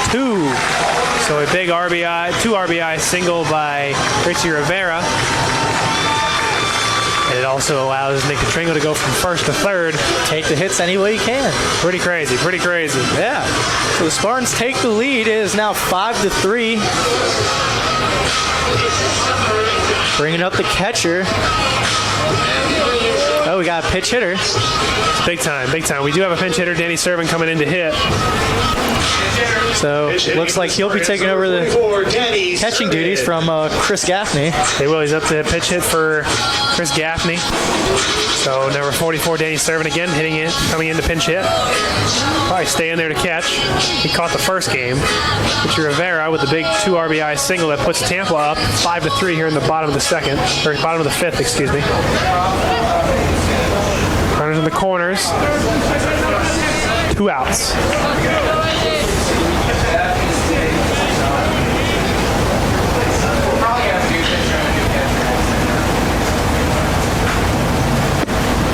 Ball's on the outside corner for a strike. Just got the inside or the outside corner.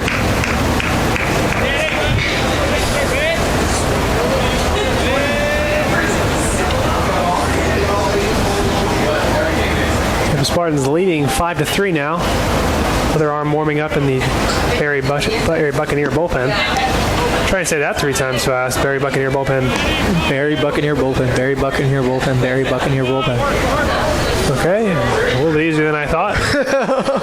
Looks like I'm just falling. The wheels are falling off for me. I'm falling apart here as we get to the midway point of the second game. Pitch from Rivas, swung on and missed. We are going on hour number 5 of baseball today. I was going to say, this is, usually we have Jack with us. Usually we either switch off or you do both games to the doubleheader, I do both games to the doubleheader. But this is our first time doing the games ourselves on a doubleheader, so yeah, it's nice. Definitely a new flavor. Breaking ball is a little bit inside. Richie is hanging out in between. Just gonna let him go. Coach Ernst was trying to get another run across, but this is going to go as a stolen base, or it might be going as defensive indifference. I think it's stolen base. Depends on how the scorekeeper wants to rule it. There really wasn't much of an attempt made by Garrett Thompson, the catcher. But I don't know if he saw him. It was kind of like a delay. Pitch to... gets Danny Servin. 2-2 pitch gets Danny Servin. He's going to load the bases up for Brandon Galley. Stop Brandon Galley. He's 0 for 2 today. Yeah, looking to get a big hit here. Now batting at shortstop, number 9, Brandon Galley. Galley.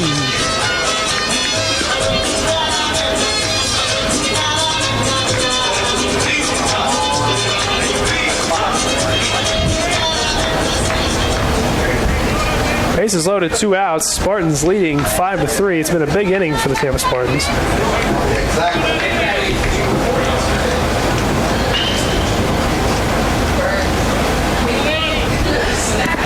Which is a little bit inside. I kind of passed Garrett Thompson, but it hit the umpire in the leg, so the luck is on their side.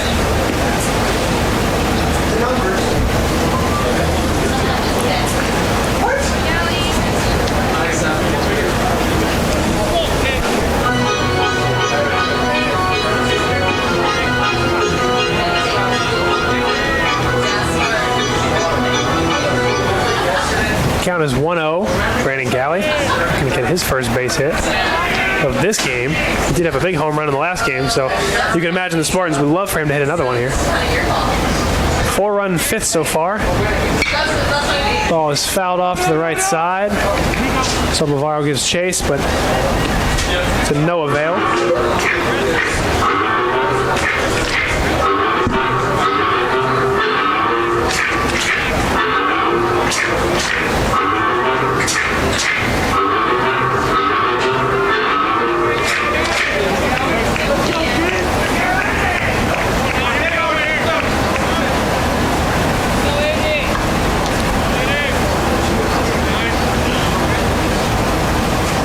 Pitch from Rivas is fouled off again, so we'll do it again. Count is 1-2.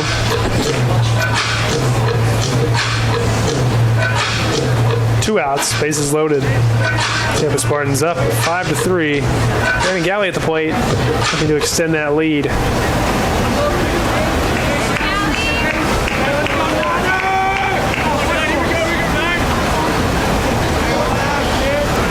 Comes set, Rivas. Pitch. To the left side for a base hit. It's going to score Nick Tringo. Richie Rivera's around third to score. Quintana, the throw in, is going to get away from catcher and the pitcher. Allow Danny Servin to go to third. And Brandon Galley to come around first to go all the way to second. So, Single has that lead. The score is now 7-3. A throwing error by Quintana, who is not in his normal position. He usually is the center fielder, but he's out in left field this game. That ball gets away from him. What we imagine would be a throwing error that allows Danny Servin and Richie Rivera to advance.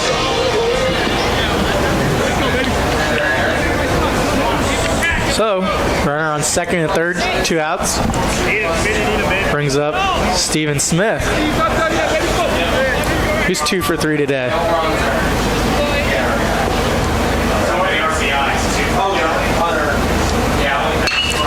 Ball is skied into center field. Pose underneath it. He's got it for out number 3. So a big bottom of the 5th for the Tampa Spartans on 6 runs, 6 hits, 2 errors. Score 7-3. 7-3.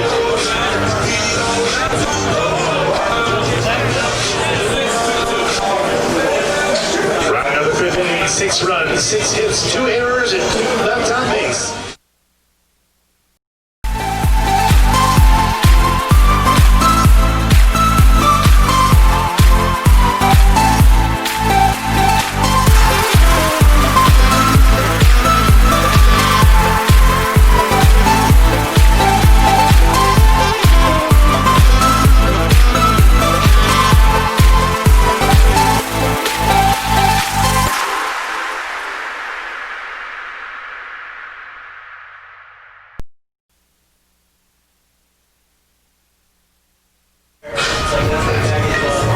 have a pitching change for you. Coming in to pitch for the Tampa Spartans is number 24, Mark McClare. McClare coming in to pitch. Yeah. So the final line on Helvey. Yeah, give it to us. 5 innings pitched, 2 hits, 3 runs, 2 earned, 3 walks, 2 strikeouts. He faced 22 batters. Through 70 pitches, 40 of them were strikes.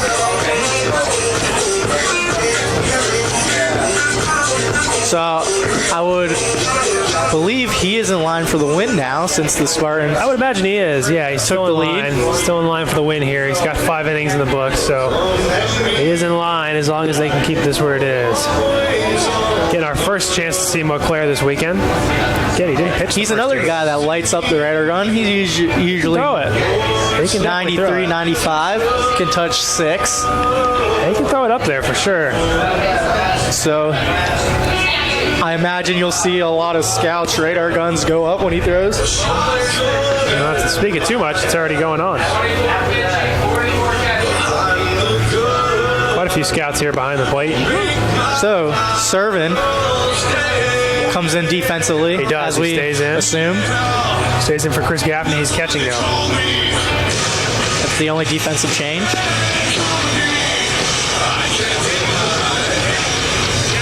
Only the top of the 6 here, so still some baseball left to play. There's still quite a bit to be played. Barry is not out of it. No, not by any means. Still an attainable game, still a 4-run game. So, number 25. plus through 5 innings, Tampa does lead 7-3. You are. This is Tampa's main bullpen guy, though. It is. It is. It's pretty much their closer. I mean, I guess I would imagine, really. Would you say that's pretty fair? Or I would say he's the long reliever, closer type of guy. Extended relief. Yeah, he's their go-to guy out of the pen. So Coach Urso, not messing around. No, he wants this win. You need that sweep when you're talking about Sunshine State Conference play. It's on the table. That first pitch is in there for a strike. We'll see if we can get some velocities here in a sec.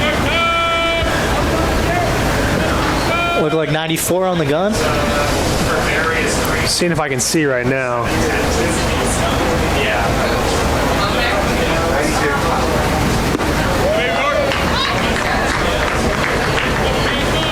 92. That's what I'm hearing. Yeah, I'm hearing 92. So only the first hitter. 2 strikes, though. As much as we love to talk about that ball's by him for strike 3, so out number 1 for Mark McClare. 3 fastballs. Garrett Thompson goes down swinging. Brings up Ruben Pino. Good morning, good afternoon, good night. As much as we do like to talk about velocity, and velocity is awesome, and it's fun to hear how fast someone's throwing. It's effective because he's throwing strikes. Guys are missing. That's what you want.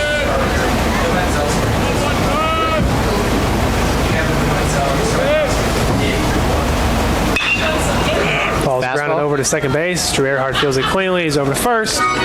Ruben Pino's down for out number 2. 4 pitches, 2 outs. It's going to bring up Sol Bavaro. Richie Sol Bavaro, first baseman. Now batting first baseman, number 21, Richie Sol Bavaro.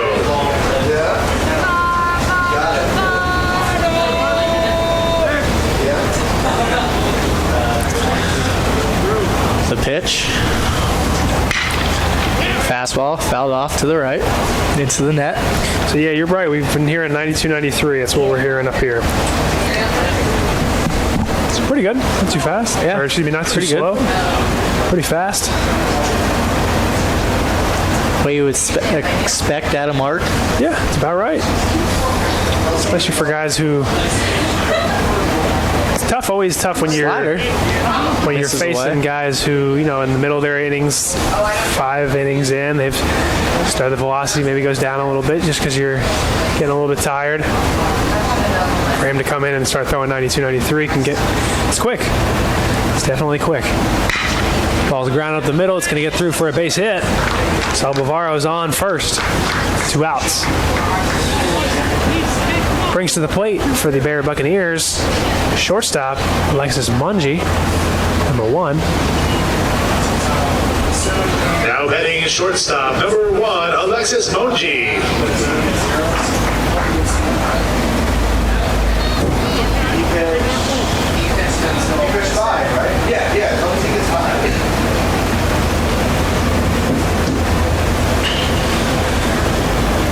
Monge is a junior from Pembroke Pines, Florida. Pines Charter.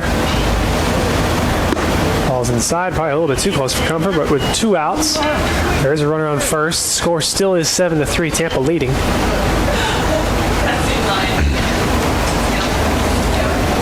Count is 1-0.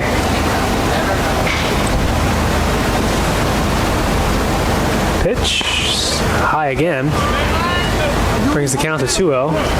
So, Case, how you doing watching the Green Arrow? You made it through first season, or? Yeah, I'm. Oh, you did. You made it through the first season. Almost through the second season now. Really? What do you think of the first season? I like it. It's pretty good, huh? Yes. I think the first 2 seasons are my favorite. We're talking about the TV show The Green Arrow. It's on Netflix. Ball is chopped over to short, fielded cleanly on the good bounce. Over to Drew Earhart at second. It is a great TV show. Out number 3. We'll discuss it a little bit more here after this in between innings. No runs, 1 hit, no errors. The Buccaneers are trailing 7-3. 5.5. There we got Courtyard. Courtyard on area, simply refreshing. Located at 3805 West Cypress, Tampa, Florida, 33607. Official host hotel, the University of Tampa Athletics. Pizza Hut. Call Pizza Hut at 251-3399 to get your pizza delivered to UT today. Pepsi. Thirsty? Grab a Pepsi. Official Spartan soft drink.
Second base. So we are back. We're back at the bottom of the 6th. Leading off is Drew Earhart, and if we're back, you can't see, we tried to turn it up in time.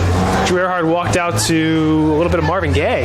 Yes. Let's get it on. So I like to think that he picked that, but I don't think he did. That might have just been DJ White messing with him. MC White, excuse me. DJ MC White. Yes, get it correct. I got to. That's on me. First pitch is in there for a ball. Rivas still on the mound.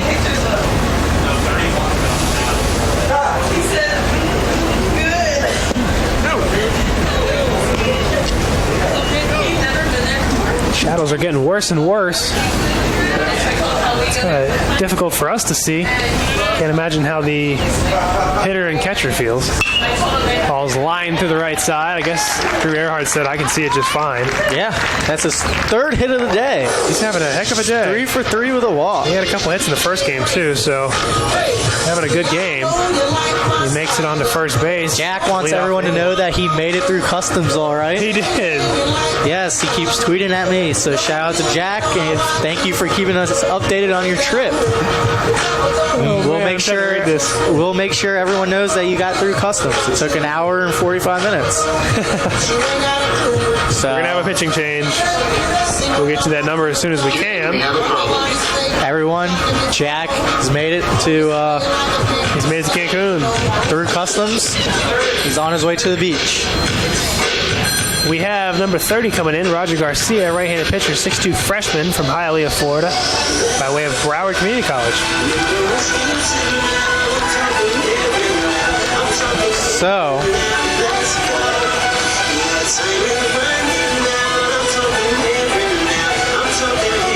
the final line for preparing number 30, Roger Garcia. Reeves. 0.1 innings pitched, 3 hits, 2 runs. No None earned. No walks. No Ks. 17 total pitches.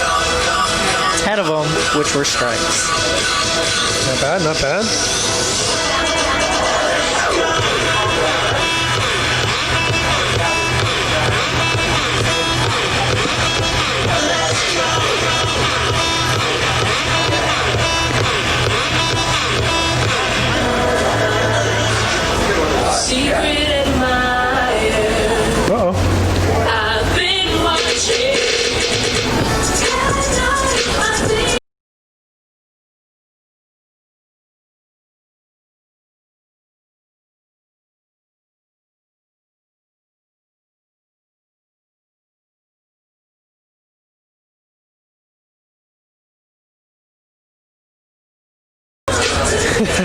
In case you were jamming out to DJ MC White's soundtrack, we'll turn it up.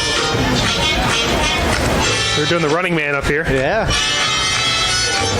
I'd like you to picture the best running man you've ever seen, and that's what we were doing. We won't actually tell you what it looked like. Because unfortunately, I don't think it was as good as whatever you just pictured in your mind. We just like to have fun. So ladies and gentlemen, if you're listening and you didn't catch me before, do recall that the next 2 weekends, the Spartans are out of town. Won't be returning until about mid-April when they face off against Palm Beach Atlantic. A couple weekends off, not too many midweeks. Kind of gotten past all of our midweeks at this point. First baseman, number 23, Harrison Bragg. The Spartans looking to extend this lead.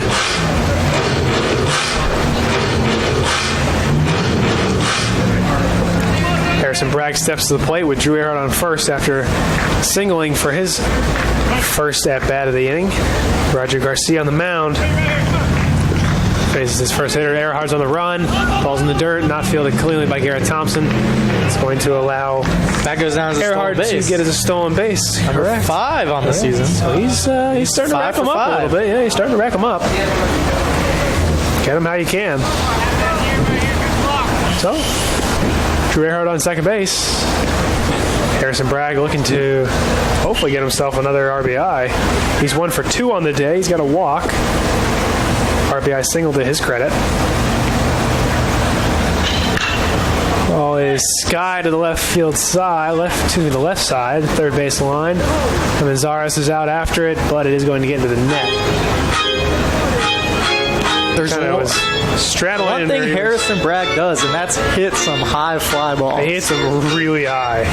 You ever heard of a big league pop-up? He's definitely hitting big league pop-ups.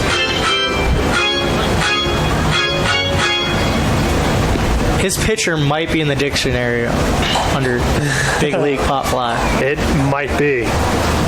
He hits them really high.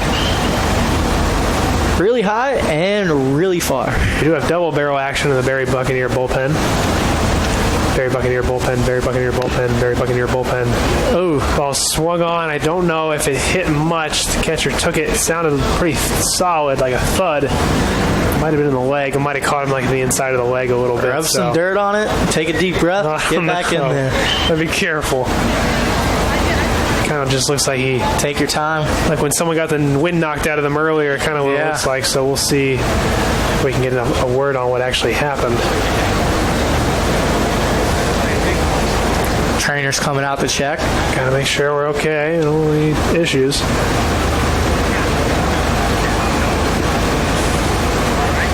Catchers, they take a beating, man. I tell you what. They do take a beating, that's for sure. You ever talk to a catcher, especially when you spend a lot of time with them, they'll show you some bruises that they have. Permanent bruises. Yeah, you're just like, what? How'd you get that there? Oh, it just happened. It'll be like, I can't feel anything in my index finger just because of so many balls I've caught in the palm. And you're like, what? They're like, yeah, I lost feeling in my fingertip. Like, how is that okay? No, that's just nature of the job. Is that normal? Yeah. Apparently for catchers, it is. So, catchers, man. Hats off to you guys. Kudos to catchers out there. Yeah.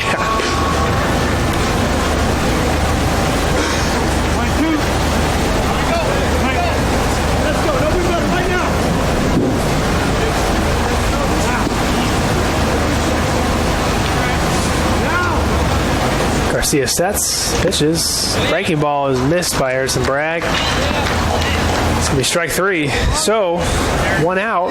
Drew Earhart's still on second base. Darren Miller comes up to hit, number 10. Now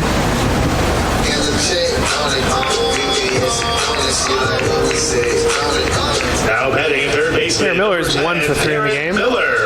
He had an RBI single his last at bat.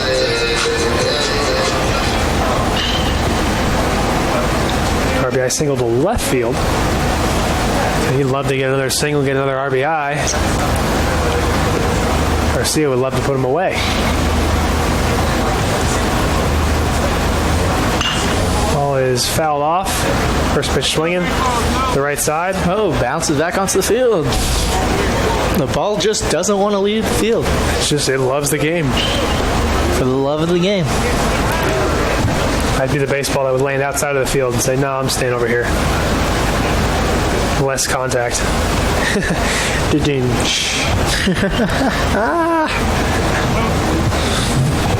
The wheels are falling off here towards the end. We're doing our Bear best with us. to have humor and charismatic, but it's just not coming through. The ball is fouled off to the right side, so count is 0-2, 1 out. They're on second base. Tampa's leading 7-3 now. We are on the bottom of the 6th.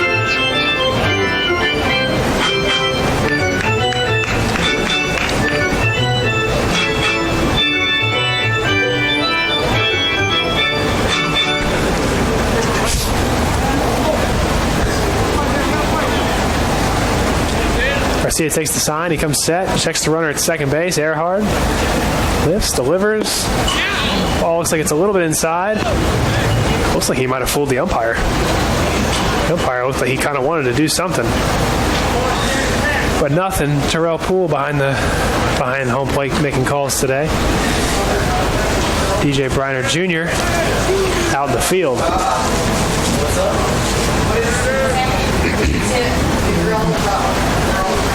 See if I can get you some Sunshine State scores from the first games today.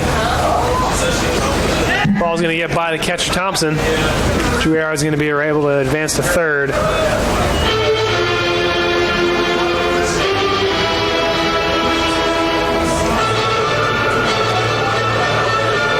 We'll see. We had some early action, a couple double headers as well. So we'll see if we've got some scores here. There wasn't scores earlier. We had one score.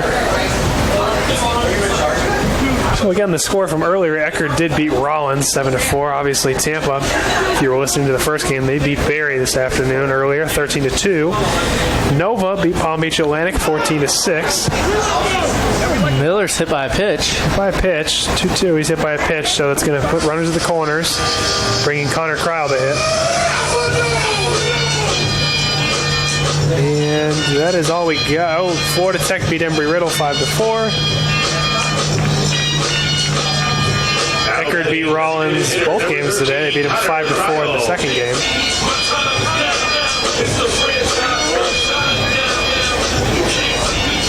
No updates on the Florida Southern scores, though. Florida Southern did lose last night to Lynn. Runners in the corners, 1 out. Connor Cryle up. First pitch is outside for a ball.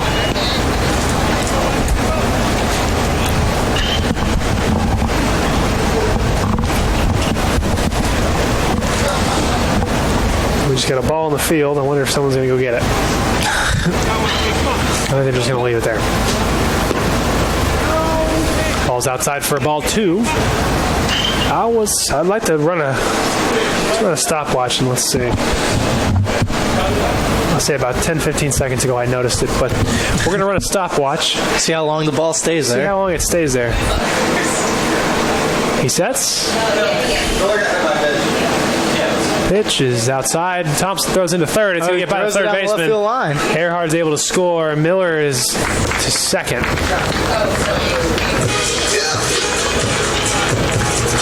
Quick update. We're almost at 30 seconds.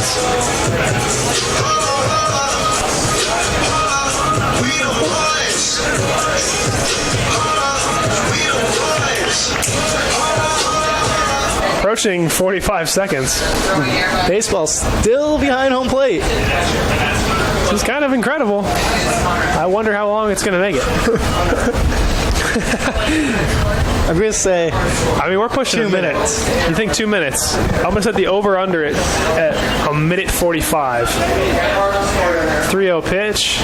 Swung on and popped up. And then Zara and Manji going out. Manji's able to come up with it.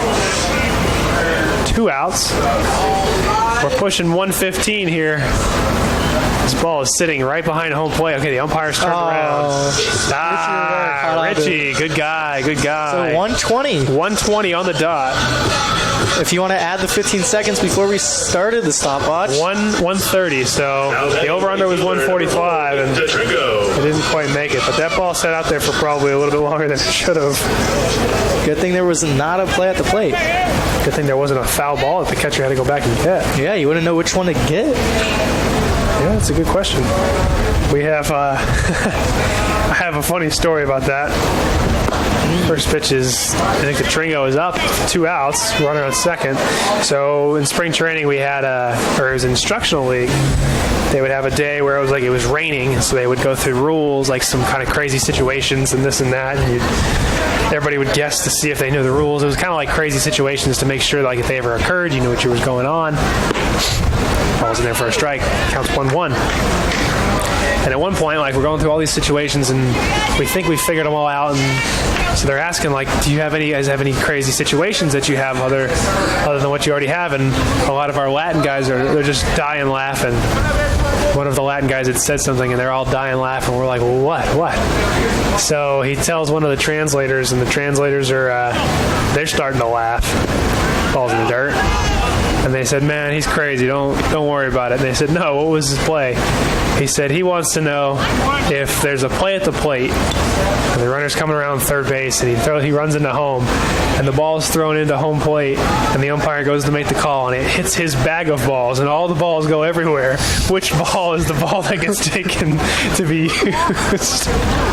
Everybody started laughing. I thought it was pretty funny. Oh, it gives that driven ball out to right. left field. Well, If it stays fair, it's gone. Foul ball. Just foul.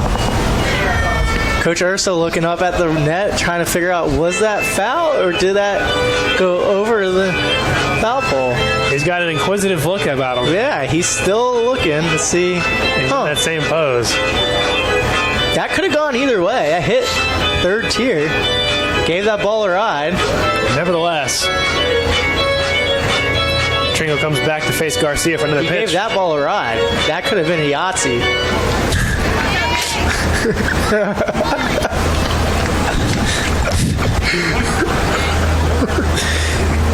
For those of you who are not aware, he's been bragging about this home run call for weeks now. He's been working on it. It's the fact that he got a chance to use it this weekend. It's more of a unique call.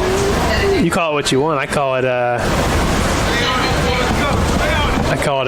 funny joke. Garcia checks, delivers the pitch. It's inside. Count has drawn full. 2 outs. Runner on second base is Darren Miller. Count is full. 8-3 Tampa leading. They scored a run this inning. Oh no! Throwing error. Pitch is grounded through the left side. It's going to get through. Darren Miller is around third. Quintana's up, but he doesn't make a throw home. So the run scores. Darren Miller on an RBI single from Nick Tringo. So the third hit for Nick Tringo today. Brings up Richie Rivera. Brings out the pitching coach also. Quick visit. I wonder if we're going to get a pitching change or if we're just getting a pitching visit. We're going to get a pitching change. No, we're just going to get a mound visit. I should trust my co-host. I don't know, it's a toss-up.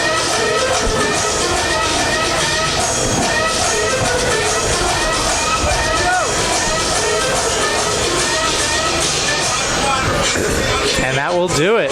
I guess there's a pitching change. We'll see.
Almonte pitching.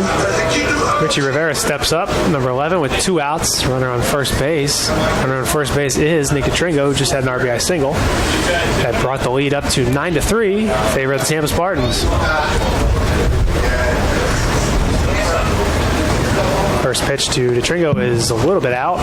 It's going to get by Thompson, the catcher, allow Nick Katringo to advance to second. So a wild pitch.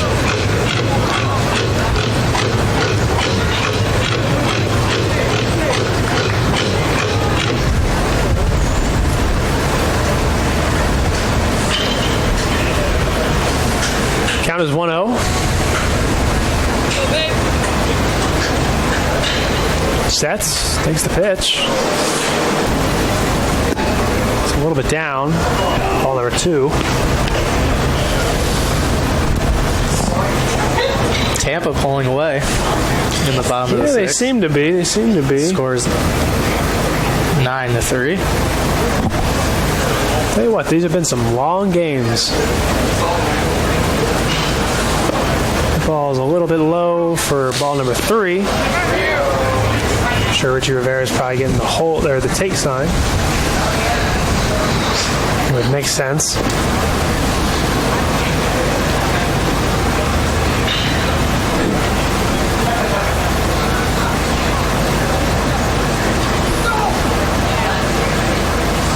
Oh, gives that ball a ride. Pitch is left field. Quintana's underneath it. Oh, and he falls down falling and backwards. makes the He catch. catches it anyways. An acrobatic routine catch that was. 2 runs, 2 hits, 1 error, and a simply outstanding call from Casey Scoggins. You are listening and watching TampaSpartans.tv, Sunshine State Digital Network. Florida Orthopedic, let's give a big shout out to Dr. Selman and Gasser, Florida Orthopedic Institute, and their sports medicine team for keeping our players safe, providing athletic training services and medical care to University of Tampa student athletes. Crown Plaza, stay at Crown Plaza Hotels and Resorts, place to meet. Mart's, official chariot of the Spartans, is Mart's first class coach. If you need a charter, a bus, or if you want a chariot, go online, www.martsfirstclass.com. Tell them Casey and Anthony sent you. Don't say that.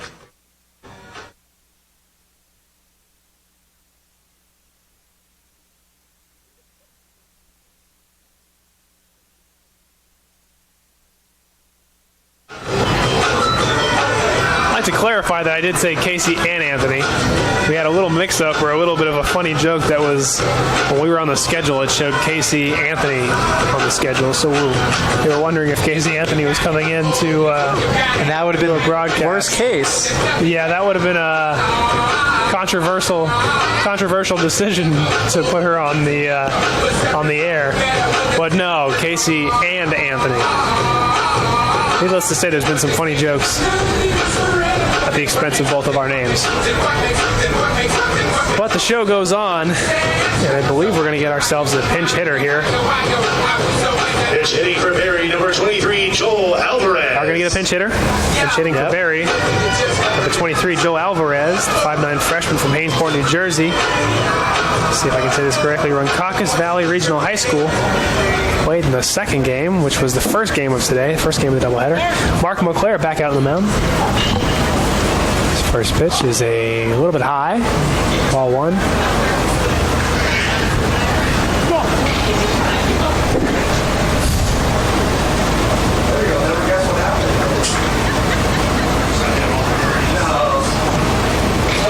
He winds, and the delivery is swung on and missed. Give you a weather update. No, apparently it's cloudy. No clouds in the sky. See where that cloudy is coming from, but 74, 37% humidity, 7-mile-an-hour wind. Feels like 74, and it is 74. So there you go.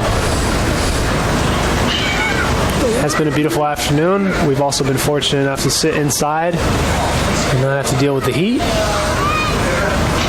2-1 pitch from Monclair is lined into right field for a base hit. I think Katringo's going to field it. He's not going to have to move too much. So Joel Alvarez comes in to pinch hit, and he's got himself a base hit. That is the best case scenario if you're a pinch hitter. Brings to the plate the leadoff hitter, Andrew Raposa. He's in center field in this game. He's been in left field the last 2 games. But he's in center field this game. Number 19, Andrew Raposa.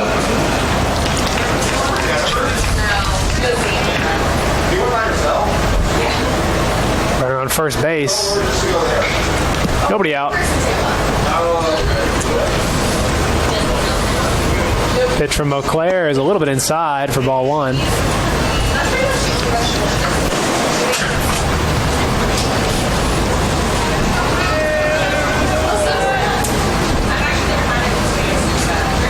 Auclair checks the runner at first.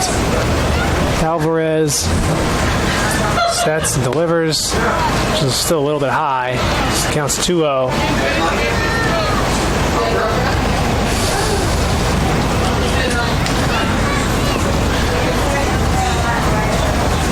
Danny Servin heads out to the mound to have a little chat with McClure. Regroup.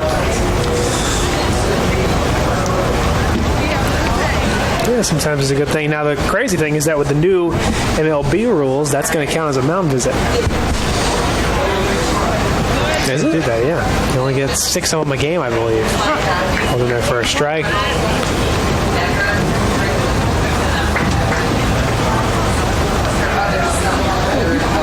Tampa faithful are still out and supporting their team, as well as the Barry faithful, so a pretty good crowd today. Always love when we see good crowds in doubleheaders. Ball is fouled back.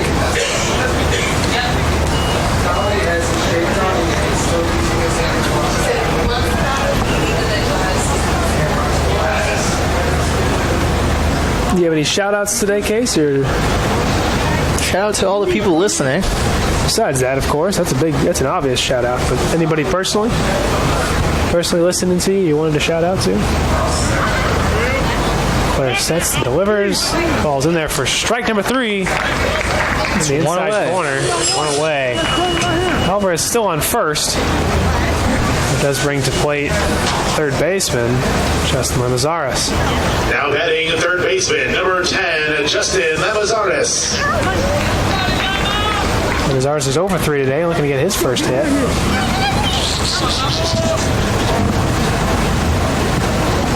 Feel free to tweet at us. Let us know where you're listening from. My Twitter handle is C_Scoggins, SCOGGINS. Casey, fishing for those mentions. Yeah, we just want to know. We just want to know where everyone's listening from. It is an interesting question. We did have a couple further listeners yesterday from what we believe was British Virgin Islands and as far north as Staten Island. So that was Luke McDonald's mom. Yeah. So a big shout out to her. Shout out to our listener in the British Virgin Islands. And if you've got something interesting that you're from or questions, anything fun to show or talk about, don't be afraid to tweet it out. We'll do our best to answer it. Or if you're pretty far, we'll shout you out. Count is 2-0, 1 out. Pitch is lined straight to the right side. It is foul. I have a check swing by Lamazares. Just saying. I thought you already had one. I was like, dang. No, none yet. Quick mentions. Count is 2-1. Man on first, 1 out. We are in the top of the 7th. Swung on and missed. Come on, Justin. I need you, kid. Let's go, 10. Shadows are almost through. Might make it a little bit difficult to see on the camera. I can imagine now I'm looking at the camera, it could be a little bit difficult to see. The score is 9-3. Tampa leading. If you heard a screaming child, there's a little kid in a Spider-Man shirt. He's enjoying. It was a nice day at the ballpark. Wasn't a bad thing. That was swung on and missed for strike 3. Out number 2 number 18, brings Jonathan Quintana, the left fielder. We have a listener listening from Jensen Beach, Florida. Okay, so that's by my hometown. Not too far. That's our distance so far today. Unless have the same followers or listeners from yesterday. That's where we're at. Little breaking About ball 2.5 hours away across the state. Okay, because before that, it was our furthest listeners were right next door to us in the booth. Yeah, and they don't choose to listen to us; they are forced to listen to us. But they like listening to us. I like to think. to think that the ratings do go up when we take over. We'd like to think so. Ooh, that breaking ball almost gets him. Almost gets Quintana. It's inside for ball 1. Yeah, I'd like to think so too. 2 outs, Tampa leading 9-3 in the top of the 7th. Counts 1-1, man on first. Quintana fouls that ball back. 2 strikes.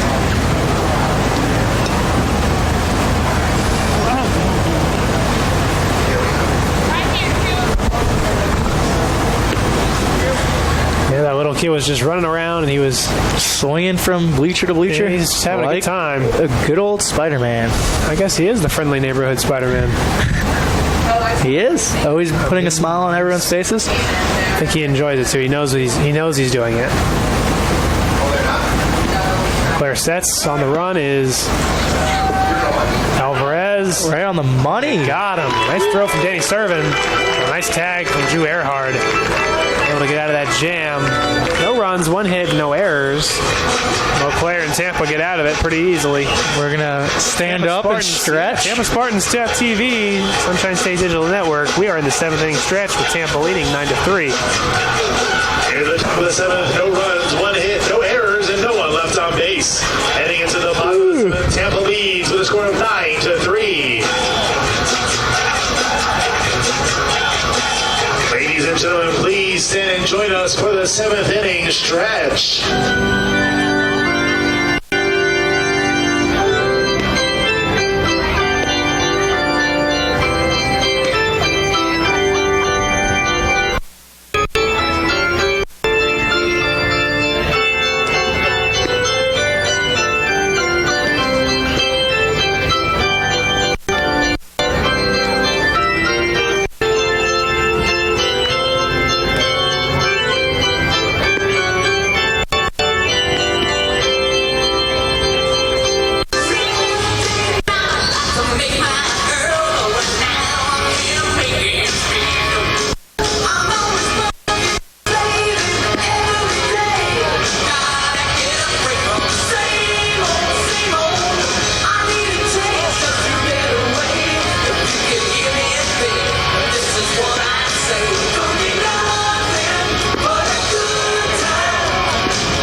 Bottom of the 7th. Hopefully you sang along with Take Me Out to the Ball Game. Casey was clapping along. This is the 6th pitcher for Barry. We're getting a pitching change. Number 17, Hugo Casilla, 5'10" junior from Miami, Florida, by way of Chattanooga State Community College. So the final line for Almonte, 0.1 innings pitch. No hits, no runs. If you can believe it or not, there is 1 batter face, 4 pitches, 1 strike. Pitcher in the bullpen for the Barry Buccaneers. Johnny Holstaff. Yes. Throwing for the Barry Buccaneers today. If you don't know what that means the Bucks are throwing the whole pitching staff against the Tampa Bay. Yeah, the Bucks are. Not Tampa Bay. Against University of Tampa. Throwing everybody against Tampa Bay. University of Tampa Bay. University of Tampa. But, yeah, so 1 strike so far. Ball's fouled off. Strike number 2. Casilla. Hugo Casilla. Chattanooga State.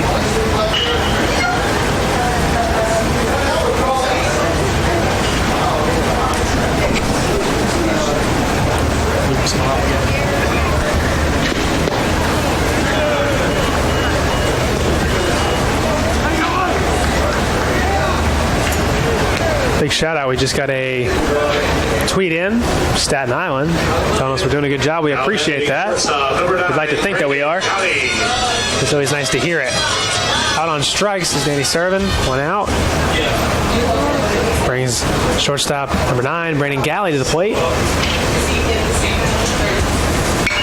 He fouls that ball off to the right side. As much as we'd like to think it's a souvenir, fortunately, this is Division II. This is college baseball. We got to get those baseballs back. Count is 0-1.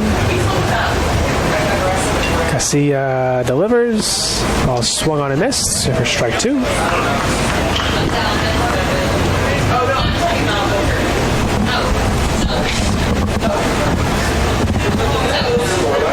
Tampa Spartans looking to get the sweep. Their second sweep in a row. They swept St. Leo last weekend. Barry looking to avoid the sweep. They got swept by Lynn University last weekend, so they're looking to avoid that.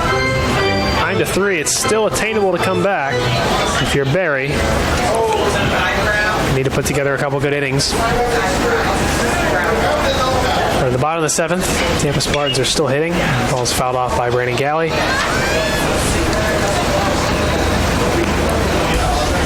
Salvavaro gives chase to no avail. Ball hit the fence. Let's see if I can get some updates for some scores, if they've put anything for Sunshine State Conference action. To be honest, I'm really just interested in the Lynn Florida Southern score. The ball is grounded over to the third base side, fielded by the third baseman Lemonzares across the infield. He has Galley out at first. 2 outs. Spartans looking to make it 7 wins in a row today. It'd be huge. It'd be huge. Their longest win streak of the season is 10. Yeah. So that'd be big time. But stepping up to the plate is number 5, Steven Smith, the left fielder. So if they hold the lead, 2 singles already in the day. It will be their 7th win in a row. Okay. That's fair.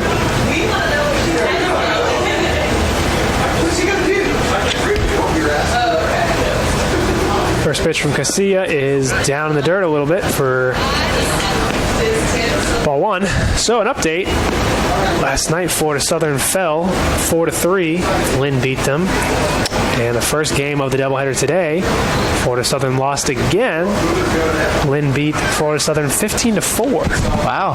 So Lynn might have their number, but it seems that Lynn is losing in the third game 4-7. If I have that correct, let me see. Count is 2-0 to Steven Smith.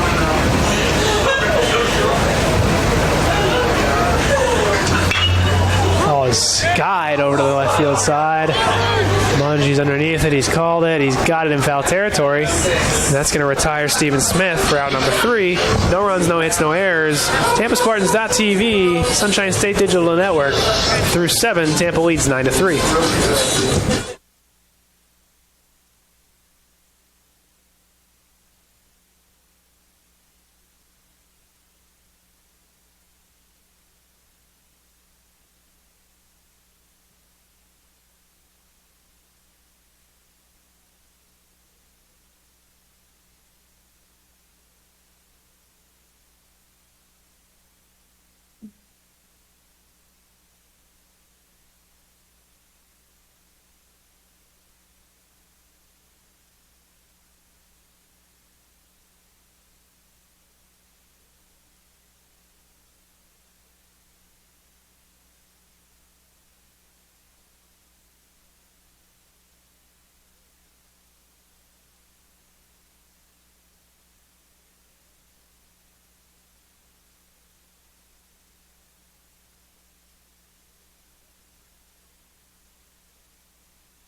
So we're back here in the 8th inning.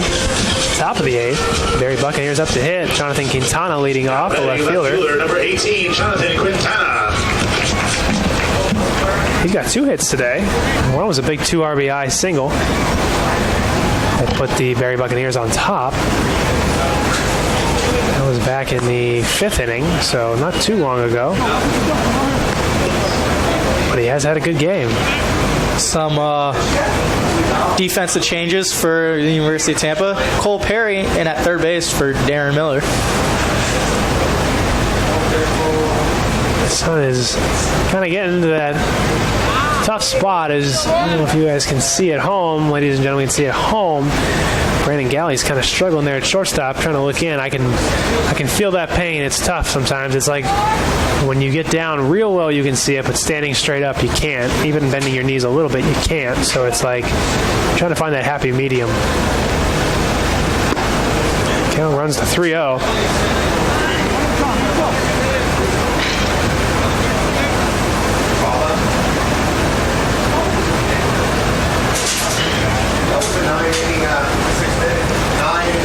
Claire winds. 3-0 pitch is in there for a strike. Looking to fill it up from here.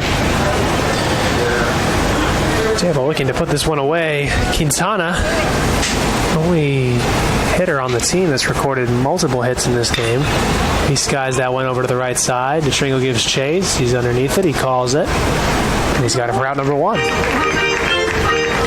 up, Guevara and Alvarez, the only 2 other hitters in the lineup who have hits. Barry Bucks have 4 hits in this game. Ryan Baldwin comes up to hit, the right fielder. He's 0 for 3 for today. Number 12, Ryan Baldwin. Reached on a fielder's twice today. In the first. Grounded to second base in the 4th. And flew out to left in the 5th. Ball's in there for a strike.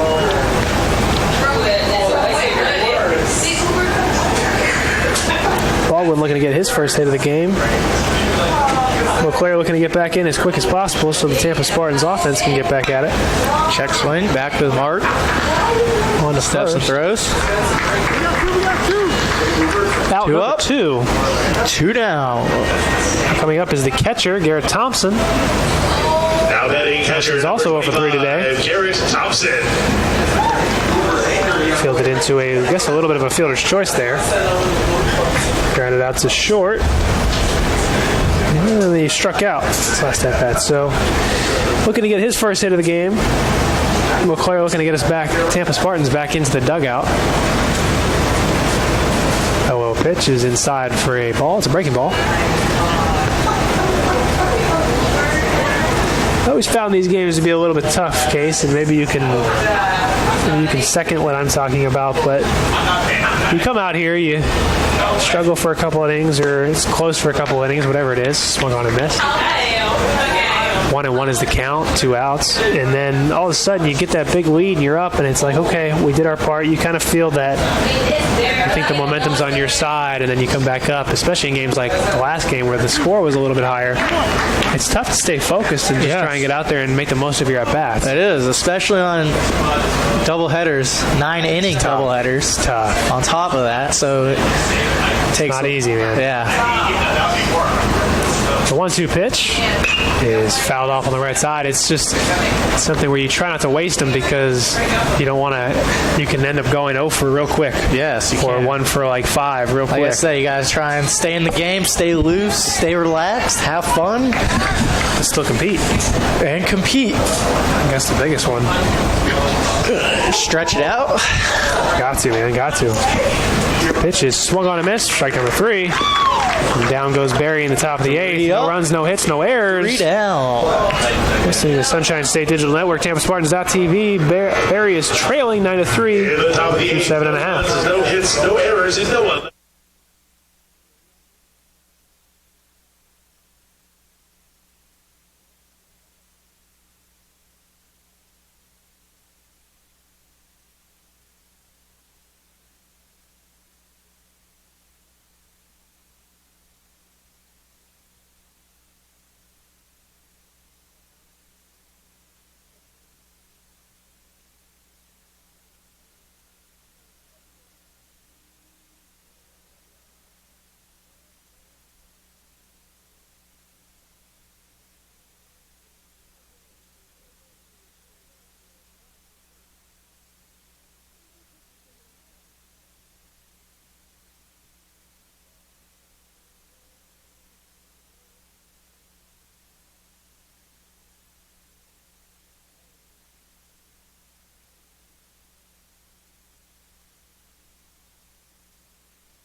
Coming back to the bottom of the 8th inning, we're getting a pitching change. Again. For not a broken record. Coming in to pitch for the Berry Buccaneers is number 2, Daniel Brosiger. 6'1" senior, Safety Harbor, Florida. Calvary Catholic High School. So the final line on Casilla, 1 inning pitch, 1 strikeout, 3 batters faced, 11 total pitches, and 8 of them were strikes. Not bad, not bad. So he comes in and does his job. What do they have to do? Hands it off to the next guy. Now batting is Drew Earhart. He's 3 for 3 today.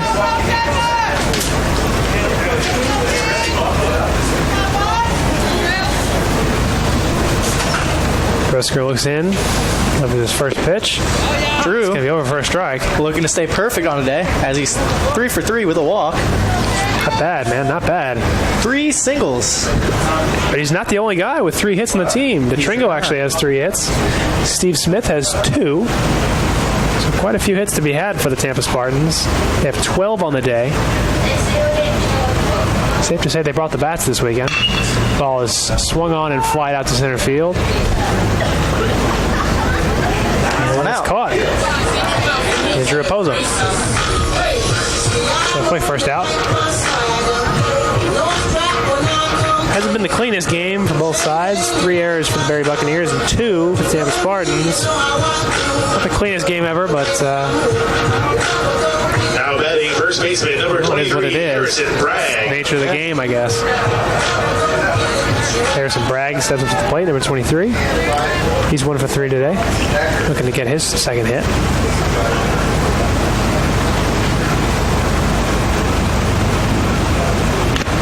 Ball's fouled off, and again, catcher is just wearing it right now. I think he took that one to the shoulder, or it might have been the chest. Didn't feel good wherever it was. Yeah, it's the shoulder. That's just a bit of a dead arm. Catcher laughs it off. Because I think catchers just like pain. If you like pain, you could be a catcher.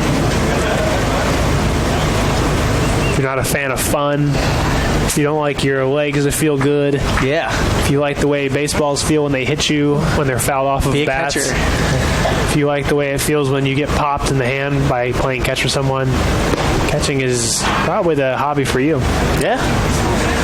Baseball always needs a catcher. The catching position is needed on every team. It's true. So there are positions available. Count is 1-1 after that last pitch. Brosiger winds and delivers. Big swing and a miss. Strike 2. Count is 1-2 to Harrison Bragg. He's got 1 walk. He's got 1 strikeout today, an RBI single. And they'll play. So we'll see what happens here on this 1-2 pitch.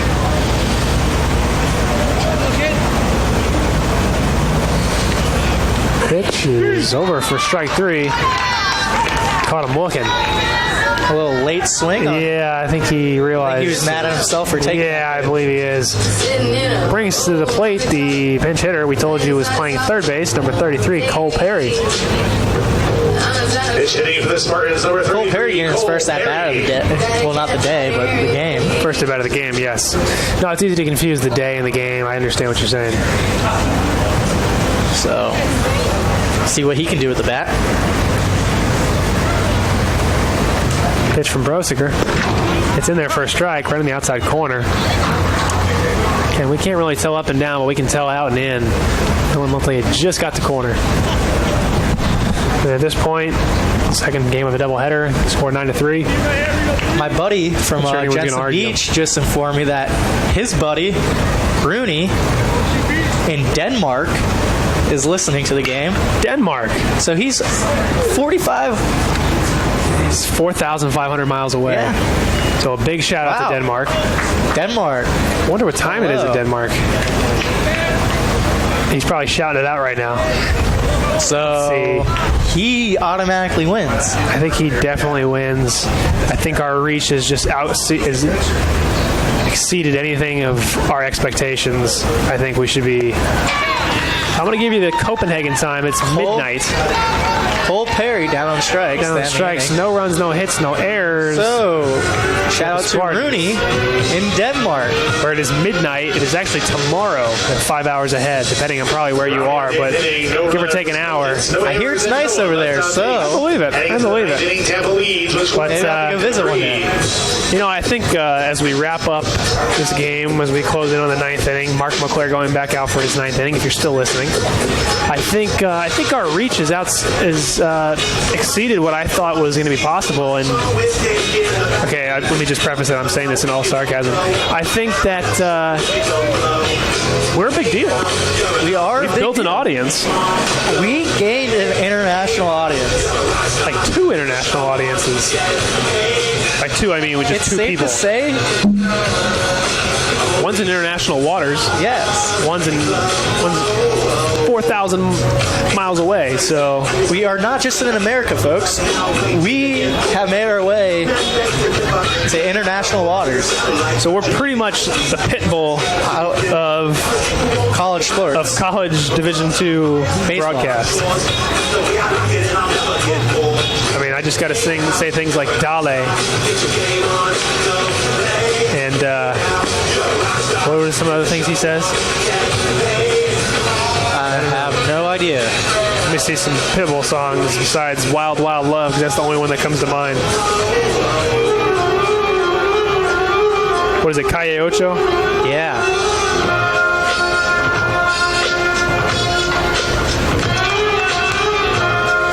Leading off the inning for the Berry Buccaneers, number 15, Ruben Pino. So it's safe to say that we are kind of a big deal in Division II college baseball. We're the biggest deal, I think.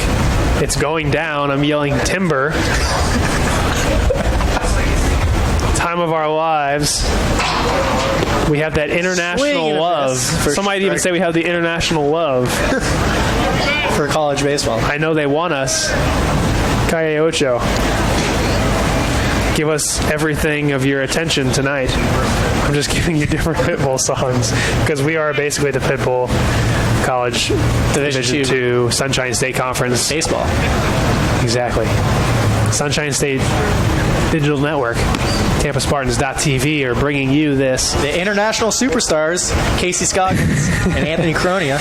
But back to the action. The count is 1-1 to Ruben Pino. Score is 9-3. We're in the top of the ninth.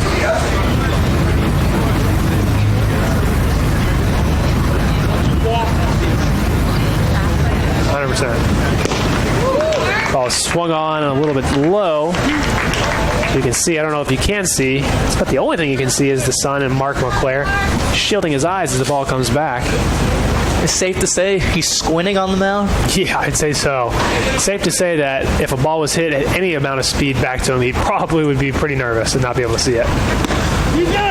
Check swing, umpire says he did not go. I didn't even think it was necessary to check that. I didn't think it was that close. But we appreciate the umpire for doing it anyways.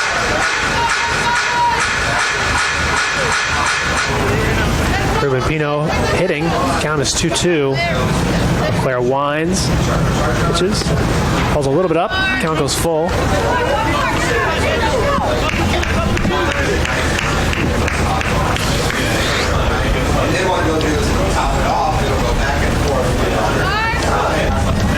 When like over time it lowers the capacity. Yeah. So you're right. Stop charging it over. 3-2 pitch. Foul back. A little check swing. So again, the Tampa Spartans won't square off again here in University of Tampa in baseball. The University of Tampa baseball, Sam Bailey baseball field again until mid-April when they square off against Palm Beach Atlantic. They're out of town for the next 2 weeks. Facing Lynn next weekend and Embry-Riddle the following weekend. So we'll be able to catch Tampa Spartans for a little bit. Lead-off walk. Claire. I don't think he was too happy with that call. But regardless, it brings up Richie Sobavaro, who's got himself a hit today, actually against Montclair. So we'll see how he fares his second time through. No outs and a runner on first base. Now batting first baseman, number 21, Richie Sobavaro.